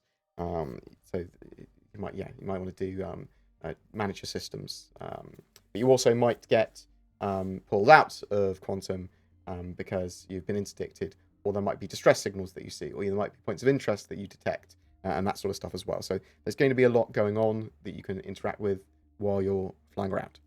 That's the idea.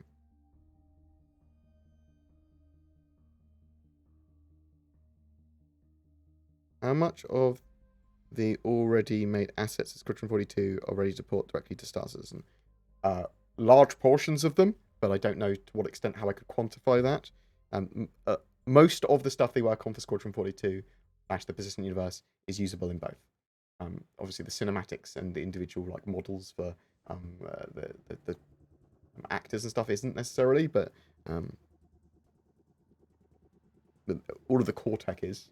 That's available between the two. You're flying cutlass and need to poo. Can you land and poo on a planet? Will that persist? I think you'll probably have to poo into a toilet, is my expectation. And I think that's going to be part of the, not this player status system update in 3.9, but a later one. And it will cover hygiene as well. So hygiene will probably be using the toilet and a shower. Or a bath or whatever. So cleaning yourself and that sort of stuff. And those two will probably be the same thing.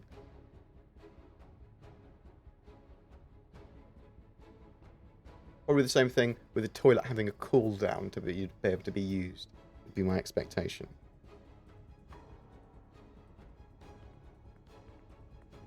Is there a way to turn your alpha play efforts into something that will persist into the race without paying more real-life money? At some point there will be no more resets, and then that will persist permanently. I'm not sure when that time will come.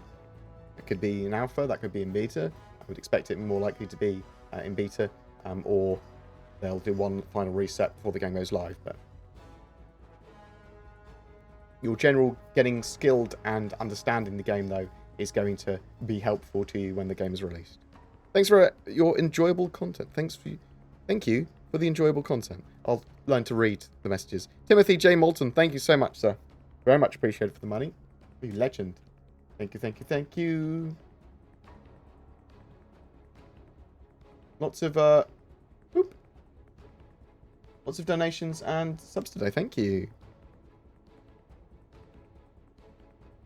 How you personally manage your javelin and what you do with it, I don't know yet. It depends on what we can actually do. Like, I want to be able to take it into the highest tier of fleet battle I can against PvE opponents that will make me the most money without risking it too much. So I suspect there will be like raids and fleet battles that, you know, well, you're fighting against an Idris and an NPC fleet. We're bringing the javelin and a significantly stronger fleet to make sure that we're not in that much danger when fighting. And then protect the reclaimers that will go out and nom up the battlefield. Hom nom nom nom. You think they should share more early stages of concepts of this? Yes. I don't like straight to flyable as a thing. I like knowing about something from the earliest possible stage. But that is just me. Late joining the stream, so sorry if this has been asked. If there is a new ship announced with 3.9, what kind of ship do you expect it to be? There's lots of stuff it could be. It could be a new ground vehicle. They could do some new stuff for, well, lots of different things potentially. But the only hint we have of anything at the moment specifically is there was something from Origin that was teased that might be to do with scanning or exploration or something like that. There's a huge amount of stuff they could have for 3.9. We're having the whole Titan Suits thing. Titan Suits will be in game at some point. They're, as far as I'm aware, completed for Squadron 42's needs.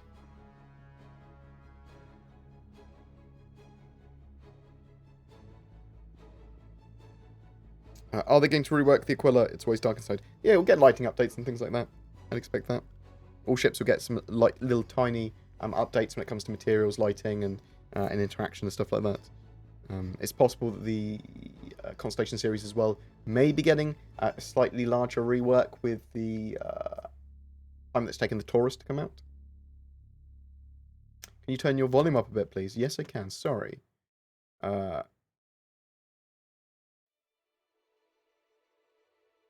Is that alright? I hope that is okay.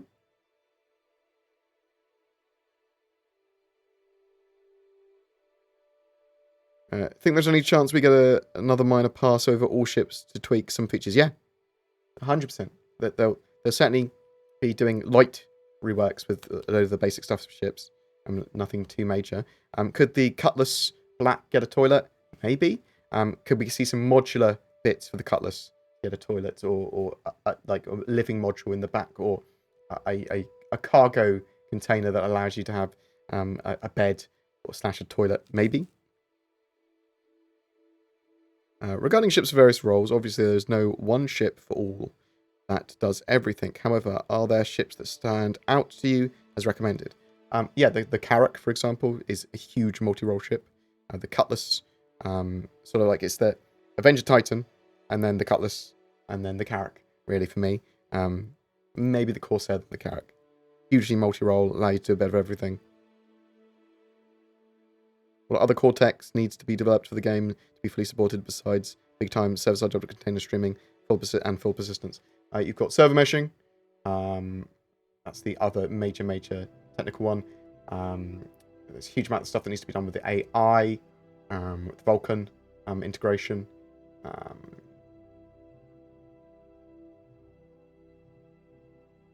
And then there's huge amounts of gameplay loops. Getting the flight model finished.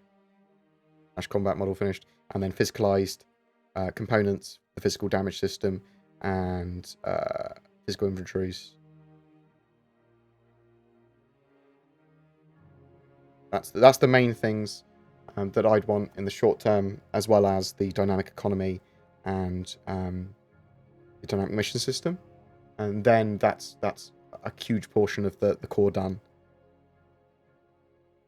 So that's including like Tony Zorick's Quanta. Can you sing me a song? I can't think of any songs now. Sometimes the feeling is right. You fall in love for the first time. Heartbeat and kisses so sweet.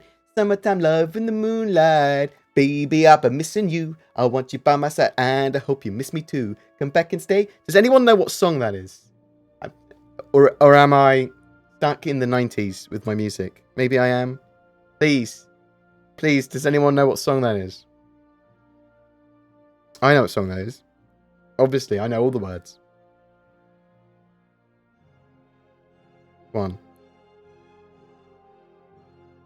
People asking stars and questions, ignoring. Oh! Jonas. Pretty close.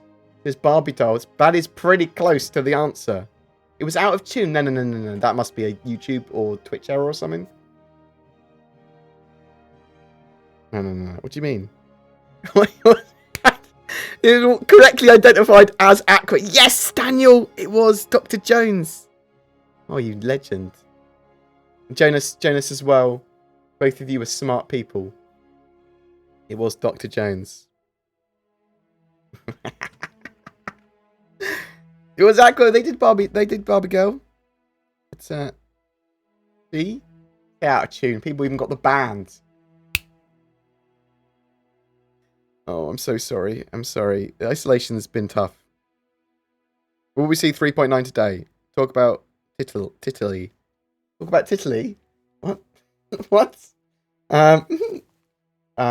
Will we see 3.9 today? So, I've heard that 3.9 first wave PTU is basically they're aiming for today, if possible, or at least this weekend. But as far as I'm aware, what it's been implied, what it looks like to me is 3.9 wave 1 PTU later today. Now, that is not a confirmation. That is an expectation of me, but I have expected that for the last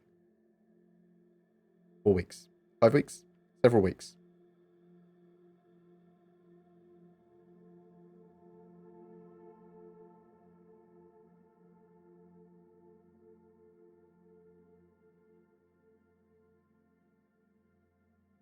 He always talks about a title. What makes a title never talks about?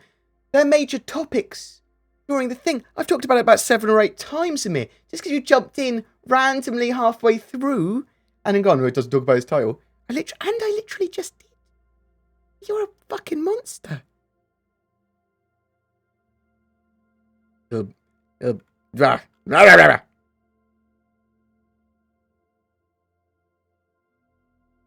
When is the Ranger CV playable? We don't know. We don't know. The Ranger is obviously a small vehicle. They've got all the tech to be able to have ground vehicles, although it's questionable how good the ground vehicles are at the moment. But high tick rates and more stable servers would help a lot. We could see the Ranger by the end of the year.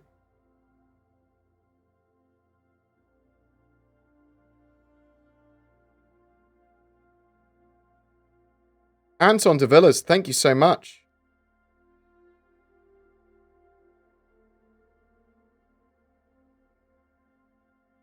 very much appreciated becoming a board member. Sorry, mate. I've had to. Look. The a lot of people complain about you, and the auto mod repeatedly going, bleh, bleh, bleh, bleh, bleh, and you were genuinely just trying to be a little bit disruptive. But feel free to message me privately if you want to talk. I'm happy to unban you. But participate in the conversation civilly. That's all I want. You're more than welcome to not like me or the project, and that is absolutely fine. But just don't try and annoy people just for the sake of it. That's not civil. That's not nice. That doesn't add anything to the conversation. But do you know anything about piracy updates and how we'll be able to sell goods from stolen ships? Cheers, mate.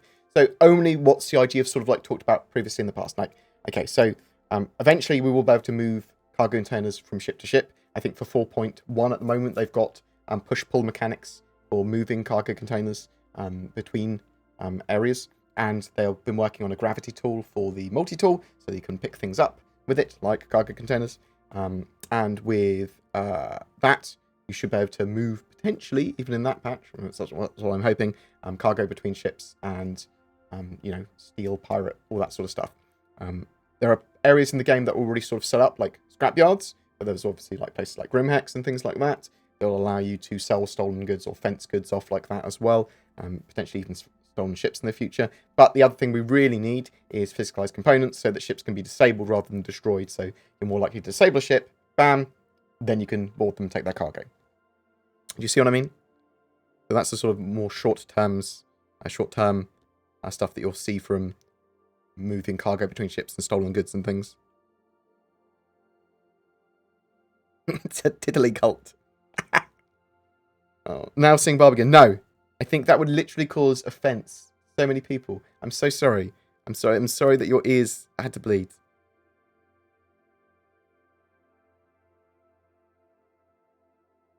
I would love if the Retribution ship was a thing that you can only get in-game. Orgs would have to race. So the Retribution, Super Dreadnought stuff, we'll see it in Squadron 42 at some point, whether that's in Episode 1 or Episode 2.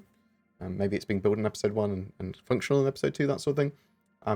I would expect to see, eventually, in many years' time, that sort of Super Dreadnought class in Star Citizen in the Persistent Universe.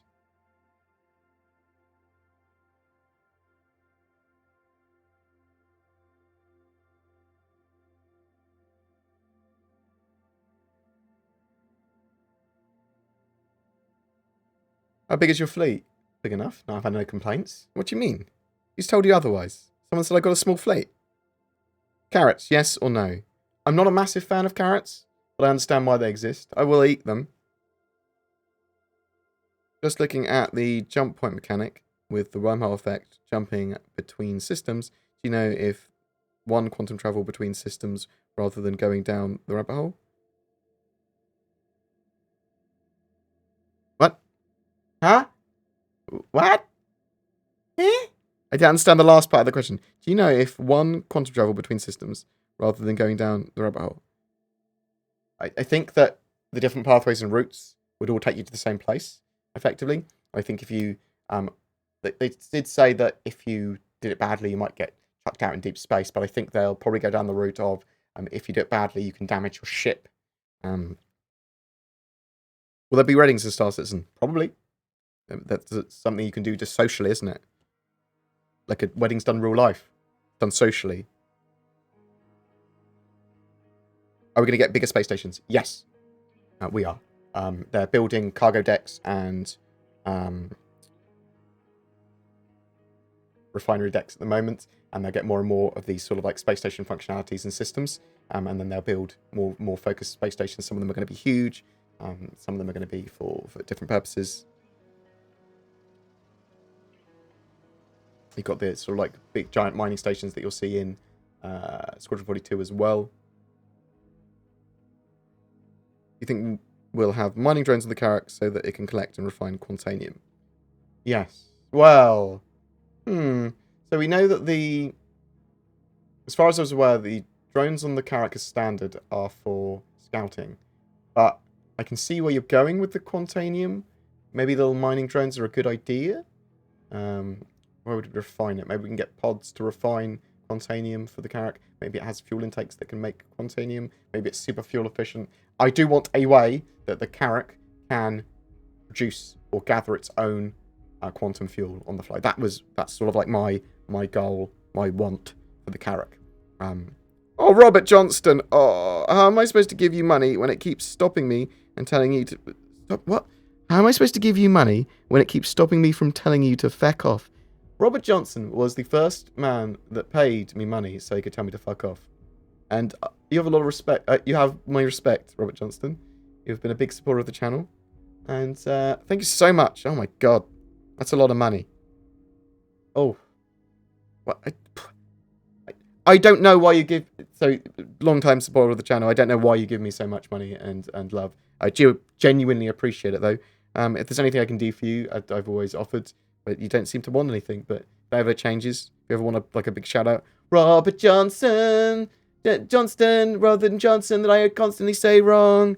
Thank you very much for the money. Yeah, that's my little Robert Johnston song. Hey, Bored, you get the 3D mock-up I sent you via email. BoredGamer. Yeah, I did see something. I'll look at it properly after the stream, I promise. You can feel free to poke me again with it. I saw the 3D BoredGamer logo things that you were making. But it's been a bit hectic in my life right now, so I sort of look at stuff and just... I didn't prioritize the reply. Sorry. I apologize. Is physicalized components needed for Squadron 42? I think it probably is, because it's part of the ship combat and you want to be targeting parts of ships and subsystems and things. And the physical damage system is needed for that as well. But yes, I would expect so. Do you think we'll see the Starfarer in 4.0? Starlifter. Ah! No. I don't think we'll see the Starlifter until, at the earliest, 4.2.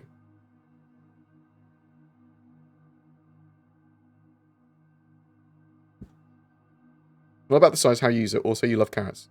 Thank you, Dr. Smokeface. I don't... Is it something I should thank you for? Do you expect a manufacturer like Aegis or Origin will develop a direct competitor to the Cutlass Black? Oh, I think we could see some more competitor-type ships. But they need to not just do the same function, but in a different style. They need to have a focus on an area or benefits more than the Cutlass. It can't just be a Cutlass Black from Origin. It can't just be a Cutlass Black from Aegis. It will have to have its own focus or tweaks or whatever. Bear with me 1 second, because I need to poo-poo pee-wee-wee. Mon Dieu. Bear with me 1 second. Oh. Hey, Google. Who's the best Star Citizen streamer?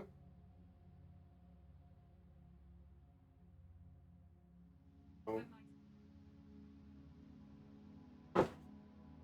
Hey Google. Hey Google. Who's the best? I'll do.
I was just, ooh!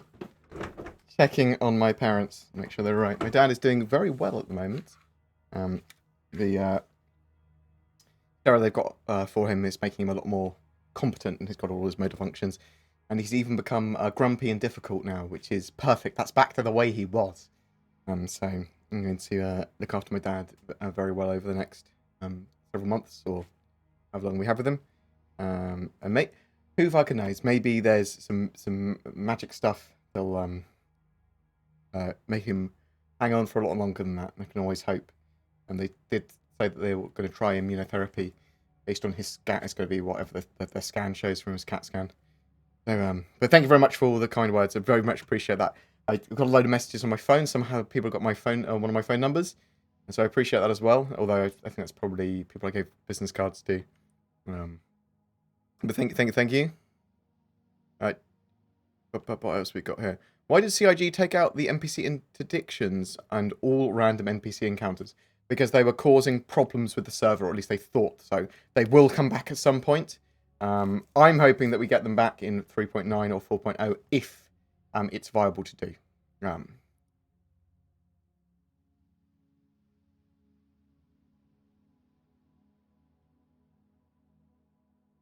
So it's Star Citizen the project, not Star Citizen the game at the moment. Very much so. It's a live project that you can be part of and participate with. And it comes with a lot of upsides and downsides, but it does not make for a properly playable game. It is very much a game in testing. The reason that Star Citizen gets so much flack is because it's partly testable to much more extent than the truly broken games. And it looks beautiful and it's got a load of things, but then it's frustrating because it sort of markets itself as very playable, and it is not very playable. It's not a truly playable game. It's not a proper game yet. It is a project. It is a playable alpha, but there are downsides with that, obviously. Star Citizen the experience. Yeah, that's exactly that. I want something. I want you to shill my Phoenix thread in Spectrum. I just have to get off my arse and post it. Robert Johnston, no worries. You give me something to shield. I will shield the hell for you for that. I'll go on Twitter or tweet, or maybe even mention it in the news post to be like, Robert Johnson has got some good ideas. It's not because he's paid me money.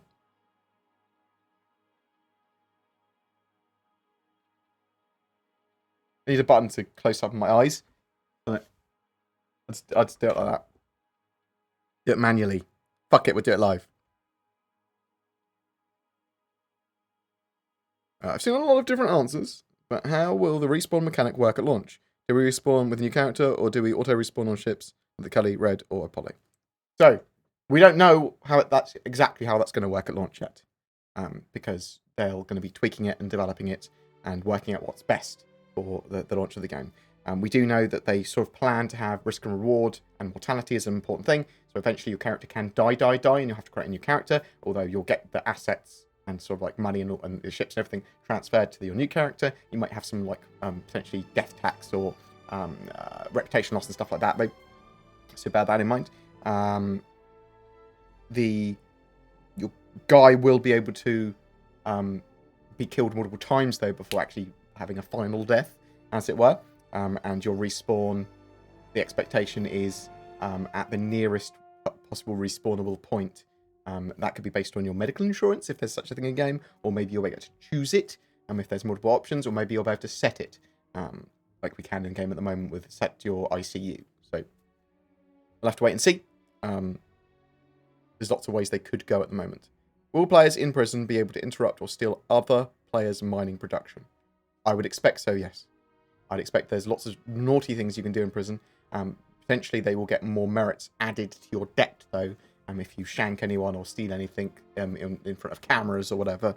So there are certainly things you can do in prison that would get you other inmates attacking you, or maybe the prison will set a bounty on you in the prison even to deal with.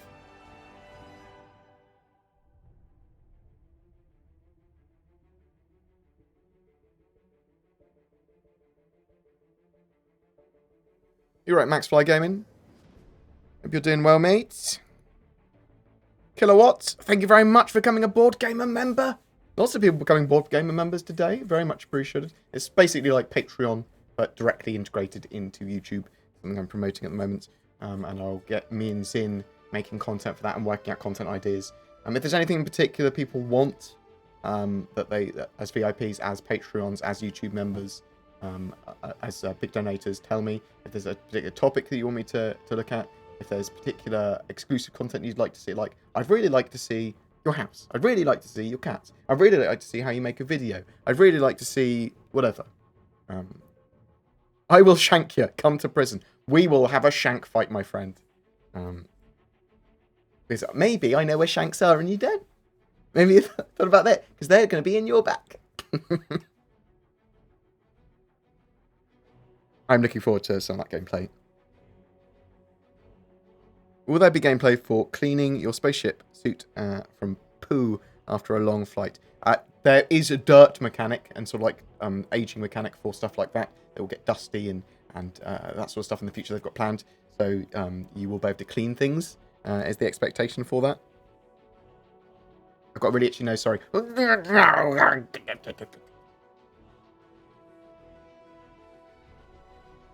Where all my donation money's going.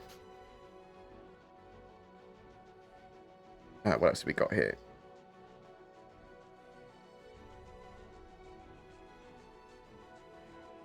Yeah, Robert Johnson is a monster. He donates money just to say, I donate some money, basically. Separate to the original donation. Does the update usually drop around this time, or is it just your usual AMA time?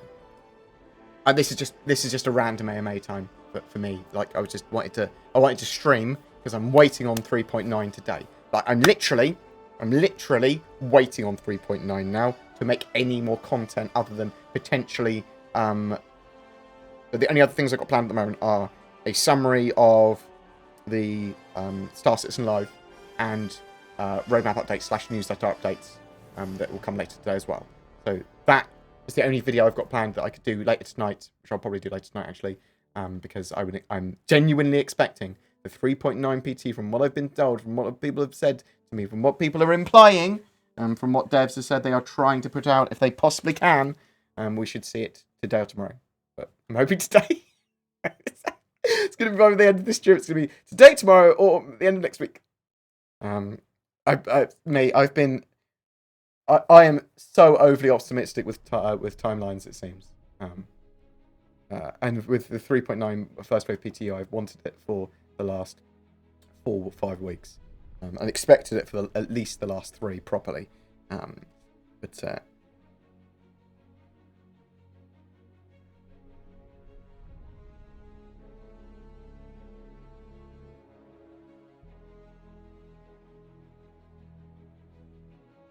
I'll keep the volume like this in the future then. I've tweaked it a reasonable amount.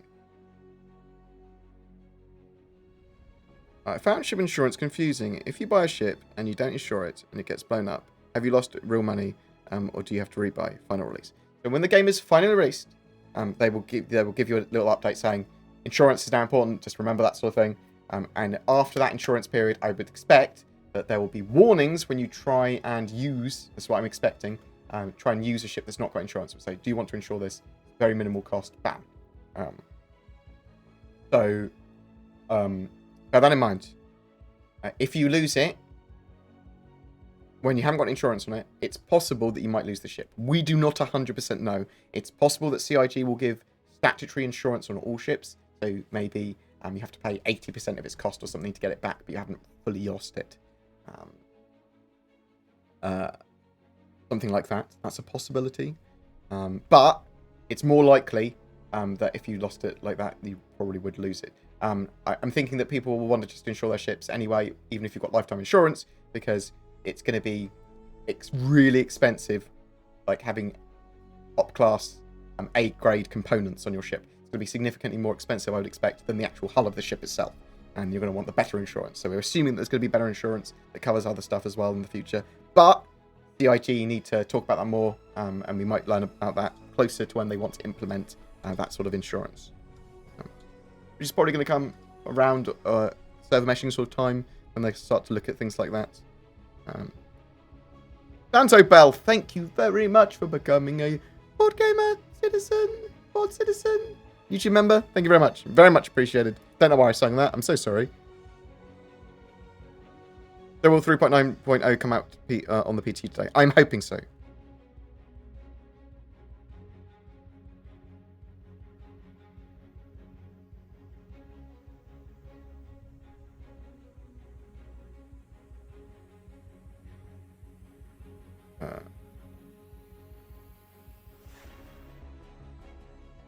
I, for one, am ecstatic that interdictions are gone. Some of the quantum drives take so long to get up to full speed. So I want interdictions, but I want the ability to choose routes better. And I want them to be less frequent, but I want there to be more other things that are more frequent to do, like the ability to pull out of quantum travel if you get a distress signal or you detect an interesting point of interest and things like that. Yeah, so as I was aware, the 100 series of ships were more efficient at doing their refueling. So they had like a mini refinery on board or something like that, or some form of tech that allowed them to refine fuel more efficiently as they fly. What was it called?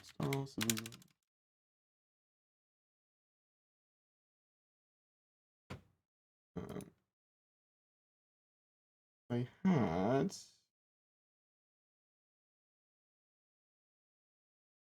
The new standard of fuel efficiency. Let me bring this up on your screen, actually. You can see this. We're talking about the 100 series and the thing. Combining standard setting, low impact, high efficiency thrusters with a state of the art intake and a record shattering integrated refinery. Origins patented air systems is redefining medium to long range non quantum space travel. So the basic fuel, the non quantum fuel, it is able to maintain for a significantly longer period of time, is the idea. A little mini standard fuel refinery. Not for quantum fuel, though. Do you like the look of the 100 series? They're very cool. For me, not a starter ship, though, in the traditional sense, because, I don't know. Starter ship feels to me like the Mustang Alpha. You know what I mean? Is that just me? Is that me? I'm me. How do you feel about the idea of reconfiguring the number of seats and freelancers depending on the version? I think that might take a bit too much effort. The truth is that freelancer probably doesn't need that many seats to be able to do all its function. In my opinion, anyway.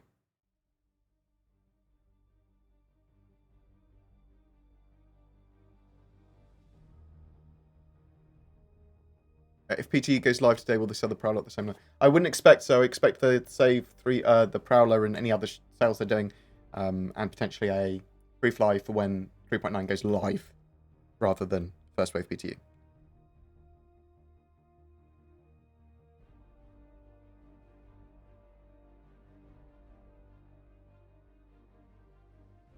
Yeah, so from what we understand about quantum fuel at the moment is that quantanium is a literal ore, so you mine it, and then it's volatile, so you need to get it back to a refinery or sales kiosk quickly in the short term in the current sort of 3.9 or whatever. And then you can sell it, but in the future it's going to be used for the manufacture and refining of quantum fuel.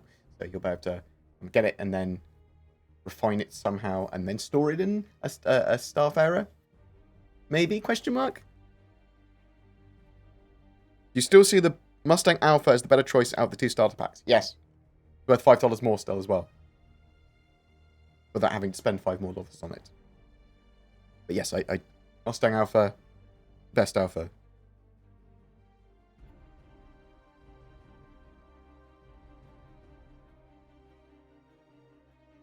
Oh, thanks, Robert Johnson. He's also posted it. Good man.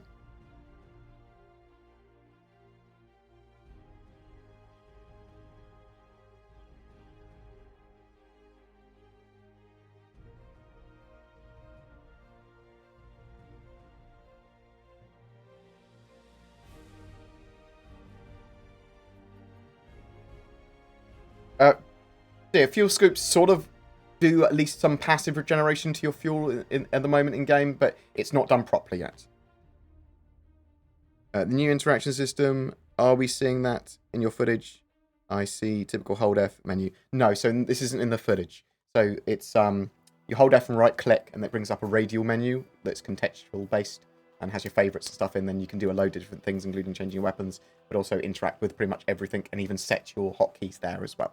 So it's a significantly better step to accessibility in Star Citizen.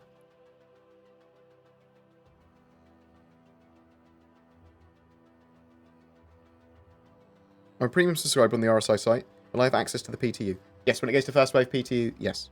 If you're a sub, an RSI sub, you will have access to it. Unless they've changed anything, but you should. The M50 at the ship rental terminal at Lawville looks very different than the M50. Is that what it will look like after the rework? Does it look very different?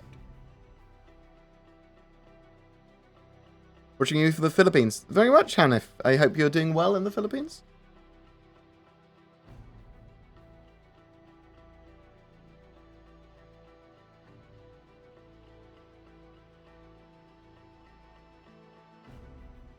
You'd like to see a rework of the Starfarer? Well, it needs functionality. So I will get functionality work. Odd question alert. The technology used in Star Citizen, ship movement thrusters, etc., is based on some tech that is realizable on the next 10 to 20 years. What? What you mean in real life? No. Quantum travel? No. That's wormholes. You'd have to discover them and things. Obviously, the general tenets of physics-based movement is usable now. But Star Citizen is very much gamified, so I'd love to see a Mars colony starting and a moon base starting properly. That'd be fucking great, IRL. Specifically, smart environments. What are your thoughts on utilizing this tech in the next years, using a mobiGlass-like tech piece for info, entering and exiting areas? That sort of stuff is very possible to do. You see smart things like that now, even IRL. You said the Mustang Alpha is the better starter pack choice. Is it better than the Avenger Titan? If so, why? It's not better than the Avenger Titan, except that the Mustang Alpha is cheaper, and therefore you have more money afterwards, after buying the game. You see what I mean? But it's the best starter pack out of the Aurora and Mustang choice, in my opinion. I can only talk about my opinion on that. But it's my favourite starter ship. If you want to spend more money, then the Avenger Titan is a better choice, in my opinion. Is 3.9 live today? No, it won't be live today. I think it's very likely, from what we've heard, that 3.9.0 will be going to first wave PTU today. But remember that I have said that for the last several weeks. So, not that it will be live today. Well, I have said it today, but not for today. I've been wrong about when it's going to be live a lot. Will eating be implemented at 3.9? Yes. Yeah, we're going to get Grimhex in a much better state as a proper landing zone for the standard system soon as well. Starfire to be changed to sanitation truck. Oh, I suspect you'll be able to transport medical chemicals and sanitation stuff and things like that as well in its liquid tanks, maybe? Question mark? Fuck it, why not? Let's make it a sanitation truck.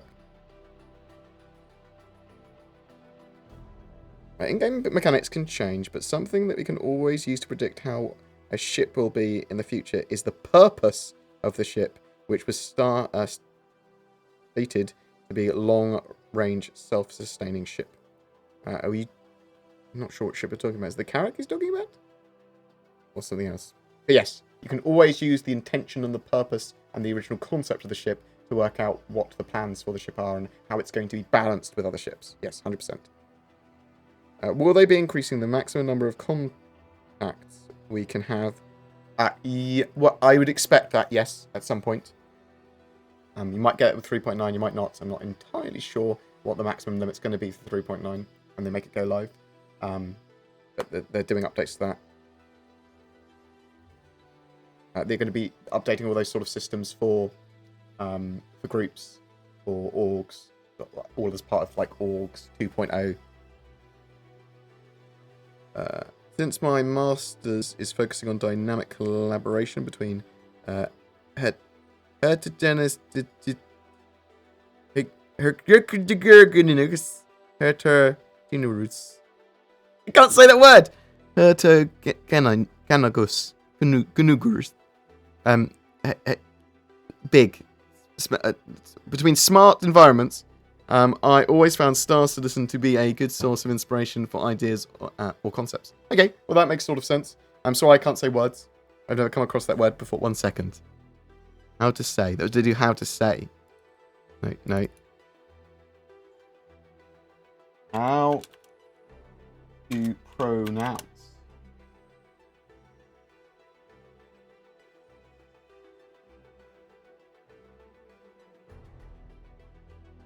Shut up, Darren.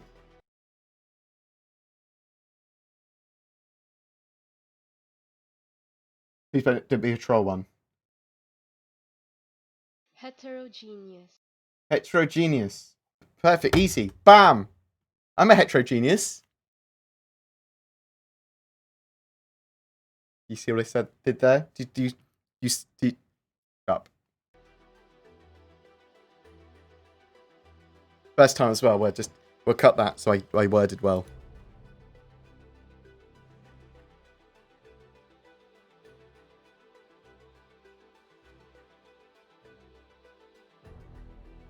Is there any ship that refines ore currently? No. Concept or otherwise? Yeah, so you're gonna... I think the Orion is supposed to refine as well, as far as I'm aware as it goes.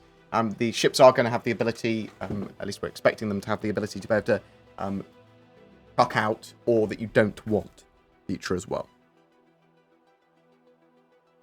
Any more news to increase the player cap per server? No, not really beyond them working towards server meshing.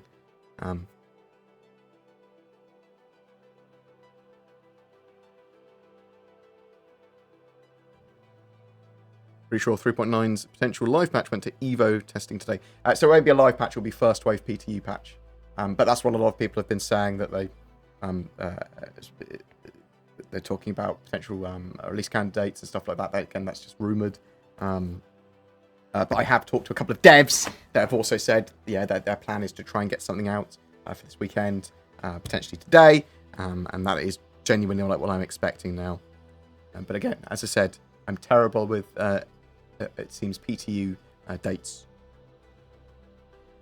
And just dates in general for Star Citizen. Will pirates be able to travel into Vandal territory? Yeah, why not? When they've eventually got Vandal territory. And will the Vandal be more willing to trade with groups that are not aligned with the UE? We don't know enough about the Vandal yet. I'm suspecting that the Vandal just hate all humans for some reason. The Vandal do trade with the Banu, as far as we're aware. But I'm not sure if they trade with any of the other races.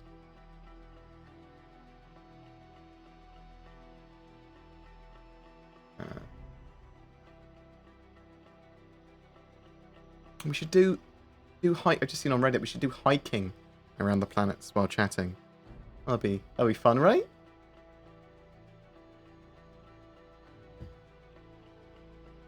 Would a patch ever go from Evo straight to live? Unlikely, but I suppose it's possible. But I think it's very unlikely.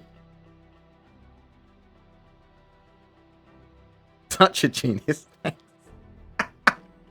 Thank you very much, Zebix. What else have we got? When the dream is realised, will the number of pirates and or policing forces be dynamic for each location, but based on player choices and events? Yes, Benedict. If you've seen the there's a presentation from Tony Zurovic at last year 2019's CitizenCon, where he shows how his quanta system works for this. So basically it simulates a lot of stuff and physicalizes it where necessary, but it has the economy and what's going on in the particular area and missions and everything affecting what the NPCs are doing, what routes they're interdicting, where they're traveling, probabilities that you're going to get attacked, all this sort of stuff. So it's all done dynamically based on player choices and events, but also NPC choices, which are going to be affected by other NPCs and other player choices. Armistice Zones going to be gotten rid of with the Prisoner update. Not with 3.9 as far as we're aware, but in the future, Armistice Zones will be going away and handled by security forces and defense systems and laws. After Pyro, is Nyx expected to be the follow-up system? It's not confirmed by CIG by any means, but it is a expectation from me and lots of other people as well.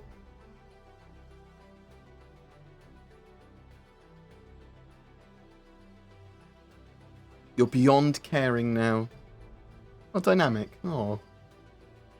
It would be a cool idea to have a space radio that would be transmitted through comlinks. I think that's the sort of thing that we might see. I'm hoping that they use their render-to-texture tech and the news vans they've got planned with the Makos and other things to have in-game to in-game video and in-game to in-game comms across large distances that could be viewed like a TV, that can be viewed like a news station in-game. That would be absolutely fantastic, and I hope that's the way they go with the mechanic. But why is Delamar in the Nyx system on the Ark map? Because they put Delamar and Levski in Stanton in the short term. They were building out a concept of a pirate base or something like that, or a base landing zone integrated to the Levski for some reason. They made that ages ago, so they put it in the Stanton system in the short term, and then it will go into the Nyx system when it's when the Nyx system's ready. In the instances where there is no wipe, does PTU share saves with PU Live? No. The PTU and the live servers are separate. No saves between them. Do you think players will be able to purchase large space stations and run them as an org? I think that's... So one of the original stretch goals is management of space stations. So I was expecting that you'd be able to capture them. So in the future, potentially either the ability to build or capture space stations looks like it might be something that CIG do. No confirmations on that, though, at the moment. I'd actually like to see that. My guess is the first 5 star systems: Stanton, Pyro, Nyx, Magnus, Odin. I think you are pretty accurate with that, Ronan. I have a video that would also agree with you. Why did mine and other people's ships get reset to stock configuration a couple of days ago? Don't know. I suspect they were doing some tweaks to the databases and stuff. It is one of the mysteries of Alpha. When are they planning on adding more stuff to do in landing zones? I feel they are too empty, especially considering long travel times. So one of the things that we're getting in 3.9, for example, is food and drink. There's food courts with purchasable food and that sort of stuff. There's going to be more and more to do at these areas and while you're quantum traveling as well. Will humans be the only playable race? To the short to medium term, yes. They may allow other alien playable races in the future, but that's going to be quite a long way out if they do. When are they planning on adding more stuff to do in landing zone? I talked about that. Have there been infos about Port Olisar's role once Crusader is in-game? The expectation is that Port Olisar will be replaced with the new modular space station tech, with the new sort of functions, because effectively each planet needs a cargo station so that you can deal with cargo and that sort of stuff in addition to other services for ships that can't land or find it difficult to land at the landing zone on the planet. You have one of those nearby or in orbit, and it's expected that Port Olisar will basically become that for Crusader. So we'll have to wait and see. I know a lot of people are upset that it's going to get removed, but it'll get replaced, and maybe it will keep a lot of its Port Olisar-iness. What are your thoughts on players participating in a mission to destroy Port Olisar and Delamar or whatever, rather than simply delete it? I don't think they'll build a mission for it. I mean, I can sort of see CIG maybe doing a video or part of a skit where Port Olisar is destroyed, maybe as part of a demo or whatever. That's a possibility. It's possible they'll have a mission for a patch where it's defend Port Olisar. It's got destroyed. Ha! But I think that would be too much effort. But it'd be cool. Don't get me wrong. There's a lot of cool stuff that people are suggesting that would go, yeah, that would be amazing. But I don't think it's viable. With the upcoming survival mechanics, will the ability to use kitchen facilities on board ships come with that? I think that kitchen facilities are going to be a place where you can store and prepare food, and potentially to make it into other food or give you buffs and debuffs in the future. But kitchens in 3.9 are not going to give additional functionality on ships yet.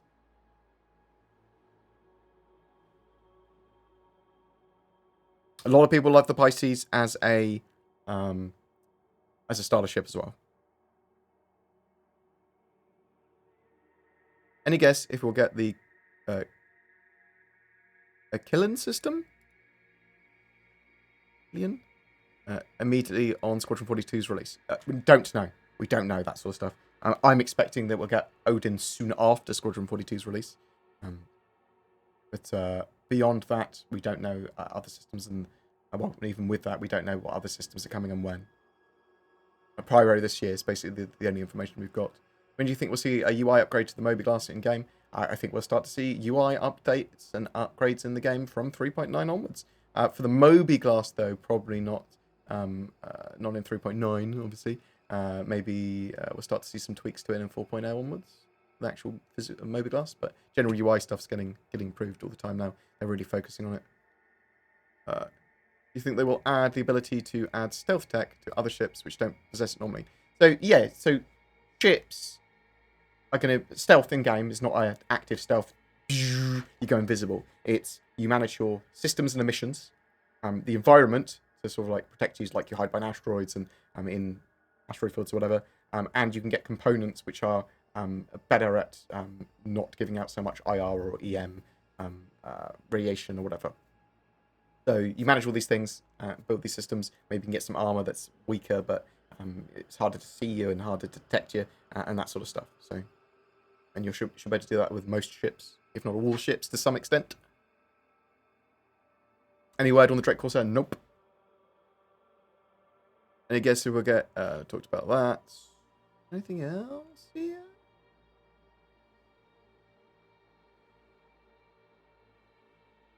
Do you think there will be smaller scale base building without the need for a pioneer? Yeah, so that's an interesting one. And I do think there will be other ways of building structures, either the ground vehicle or deploying stuff that's semi-built or pre-built or whatever, not from a pioneer. Yeah, I do think there will be some structures, at least, that will be able to be built without a pioneer.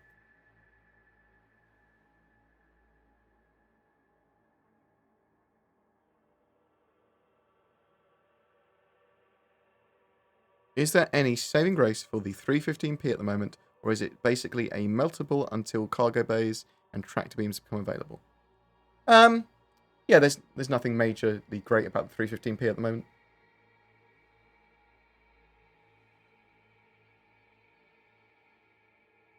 When will we, until we actually have tractor beam functionality, when will we see CitizenCon armor in game? I would expect it in 3.9. I believe it's planned for then. Didn't they do some preliminary work on Terra before it switched to Orbit and Lumberyard? Yeah, well, they've done that with a load of planets and a load of areas and a load of cities. They've done a load of concept work and some grey boxing and tweaks like that. Obviously, some stuff might be used for cinematics and stuff for Squadron 42 as well. Any reason to suspect cargo runs will be less risky, fewer crashes with 3.9? We don't know until it's in our hands live. Even up until the end of the PTU, it could look really stable, but there could be unforeseen bugs and consequences and stuff. Hashtag unforeseen consequences. Oh, Alex. So, bear that sort of like in mind. I would expect 3.9 to be more stable. I would expect it to be less crashy and to be more coverable once you do crash. If you do crash. There's going to be more interesting cargo runs. Hopefully, Quantanium will be high risk, high reward. And maybe there'll be other high risk and reward hotspots in the game.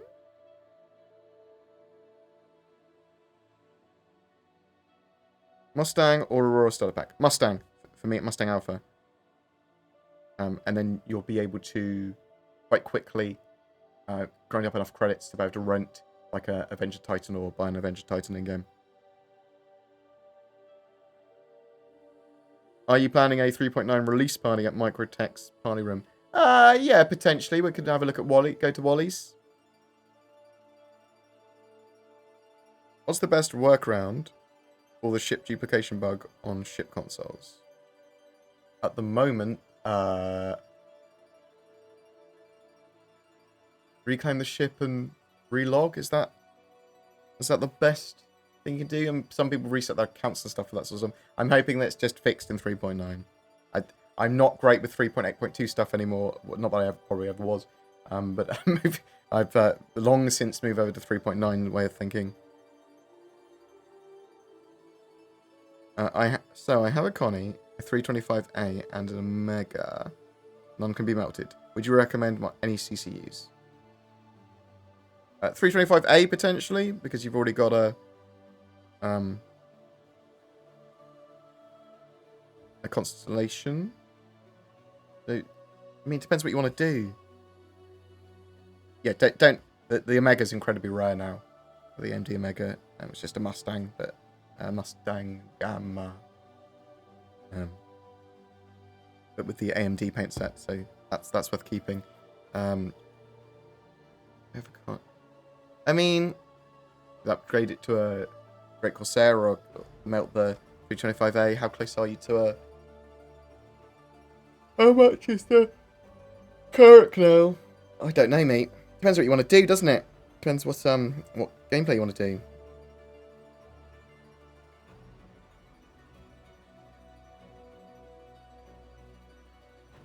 Cargo bays are functional on the 315p, so it's better than the Titan for small cargo runs. Okay, yeah, fair point. Right, we've got any other questions? Oh wow, I've almost gone for 3 hours. That's long for me. Do you think we'll ever see the change in mining where mine veins instead of nodes? I think you'll see both vein type things and nodes. I think they'll expand the mining system so there's lots of different things. They want to treat it like veins though. So what I mean by that is that there's going to be a amount of resources on a planet that gets dynamically sort of like nommed up for people have to move over to another area or whatever, or you start to get less and less of a return on your materials in that area when mining. So bear that in mind. What's the snow planet in the background? Microtech, and you'll see New Babbage. It's landing zone accessible in 3.9 when it goes live. So genuinely expecting 3.9.0 to go to first wave PTU today or tomorrow, but probably today, quite genuinely. That's from what I've heard and from what people have told me. That seems likely, or at least very possible. But we'll have to wait and see. It's going to be dependent on if they've got lots of people have said release candidate for the latest patches and stuff like that. But again, rumoured more than anything else. Yeah, I'd put money on 3.9 being first wave PTU tonight. Do you know when base building will arrive in the PU? No. I have to say ciao. Thanks for your great genius work. Thank you very much. I appreciate that. Thank you very much, Slybex. I will stay safe and I will I need to check on my mum and dad in a second properly and see if they need dinner. Because I will be cooking for both of them because they are both fucking exhausted. Why do you think the Cutlass Blue was pulled from the roadmap? I don't think it was finished fully, and I think they probably want it for submissions and for the advocacy to use it a lot, is my expectation, or at least the, advocacy, stand and security use it. So I think they probably want to build it into some missions and things. I'm expecting it for 4.0 though, the Cutlass Blue.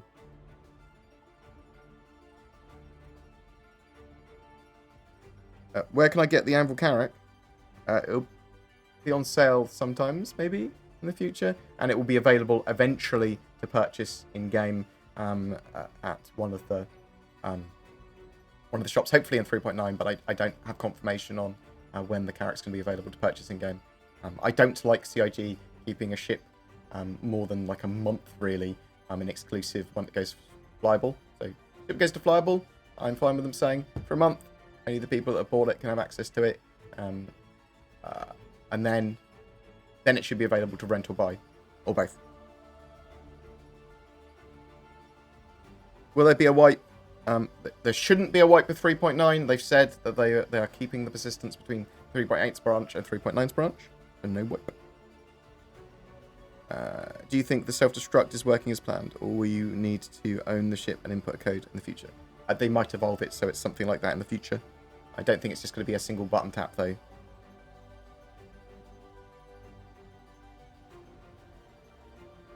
I turned my mic up a bit today. It's showing in the red in my thing. I had to turn it down. Maybe I can turn the music down a little bit more.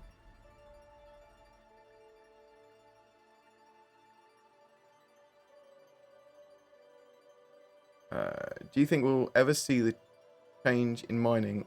Oh, sorry, we talked about that already. Oh, right. Any other questions? Oh, there's lots of questions. Which would you choose? A, hot and crazy. B, extremely hot and batshit crazy. Or C, plain but sane who enjoys video games. Oh, for marriage or for long term? C, 100%. I'm much more into sane and fun and interesting and wants to play computer games really than anything else. Yeah. Is the advocacy supposed to have its own station in the standard system as a home base or anything like that? Not necessarily. They might have in the future. They might have like depots and things that they operate out of, and little things like that. Or they might have security contracts or the ability to use stations or whatever. But like, you know what I mean? Like they specifically use certain stations to refuel and repair because they've got a contract with Crusader Security, that sort of thing. But it will be very much like that as part of the Quanta system, I would expect. Do you think 3.9 will go directly to PU instead of the PTU? It's like, no. It needs first wave PTU. Do you think that it's a place for medium base building ship when you could drop base modules off of a hull or something? So I would expect to see other ways of building or deploying structures or building structures on planets, not just the Pioneer, and whether that's a ground-based vehicle, whether that's just structures that are partly built or pre-built that you can deploy, like defense turrets or certain types of mineable things, or whether it's another ship that can deploy smaller structures or support structures. We don't know yet.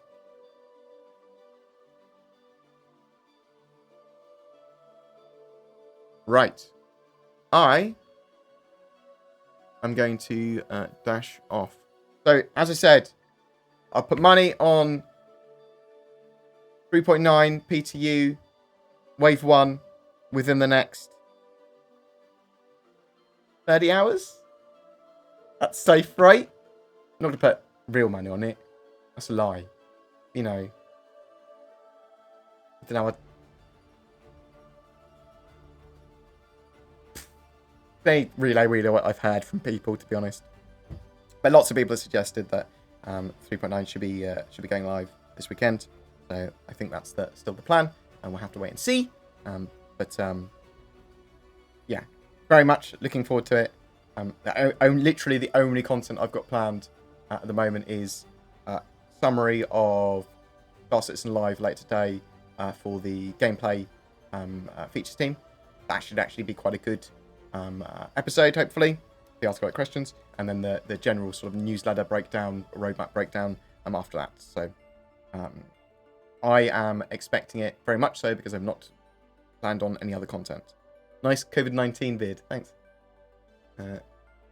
Actually, it's partly because my father stole my razor and I just got it back. I just bought a new one,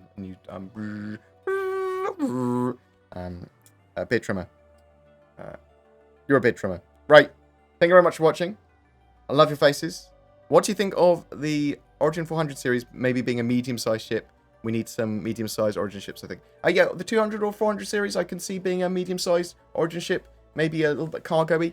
We'll have to wait and see, but we don't know for sure. We don't even know if they will exist. I would expect them to in the future. Right, I'm off. Love you guys. Oh, we'll go host someone. Let's do that. Thank you so much to various people. Yes, I love that name. Lucas Town, thank you very much for the money.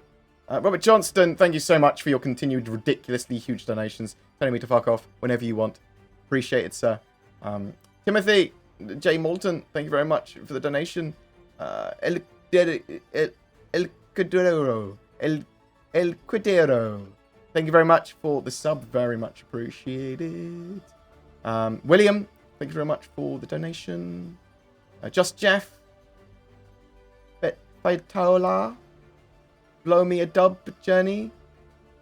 Andrew Hickenbottom. DJ Brown. Thank you so much for the monies. Dr. Smugface. Narak. Who else we got here? The Pugilist Dude. Ursuade Pugilist. Thank you very much. Nemo Saint. Lorenzo.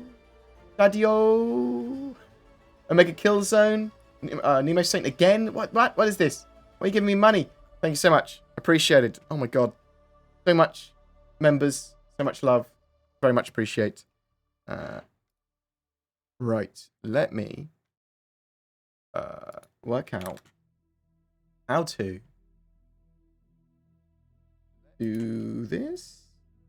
Need to talk to Zin and get some stuff planned. Make sure she's got Star Citizen installed. Bam. Bam. We are going to give probably Salty Mike some love.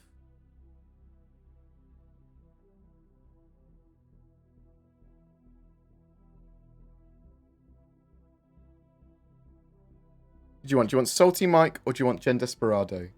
Or do you want Moist Noodle?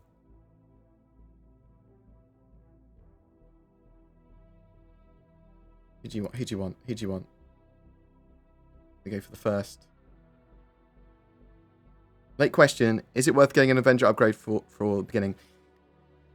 If you've got enough disposable income and it's sort of like, yeah, I've got the money spiral, I want it, then yes, I really like the idea of having an Avenger Titan instead of a Mustang Alpha, but all you need is the Mustang Alpha. Jen Desperado, that's who we're going for. Because that is what someone said. Bam. But give Jen Desperado some love. He is a Star Citizen streamer. We will get almost always Star Citizen streamers straight away afterwards. Bam. / raid. We go raid this boy. This manly boy. Give him some love. I'll put it in the YouTube chat as well. Thank you so much. You guys take care. Thank you so much for all the kind messages. It is genuinely extremely appreciated. I'll be fine. My dad is doing very well at the moment. And whilst this guy, I'm going to be a bit erratic and a bit depressed and a bit mad and obviously very depressed at some point, I suspect. But thank you very much for all the kind words. It is really appreciated. 3.9 hopefully later today for First Wave PTU, for EVOCATI, for subs, RSI subs, and for Concierge. Maybe more soon after. But that's my hope and my genuine expectation. Sorry that I've been so out with the dates over the last 4 weeks. But it is what it is. Thanks very much for watching. You guys take care, and I will talk to you real soon. Peace! Mwah.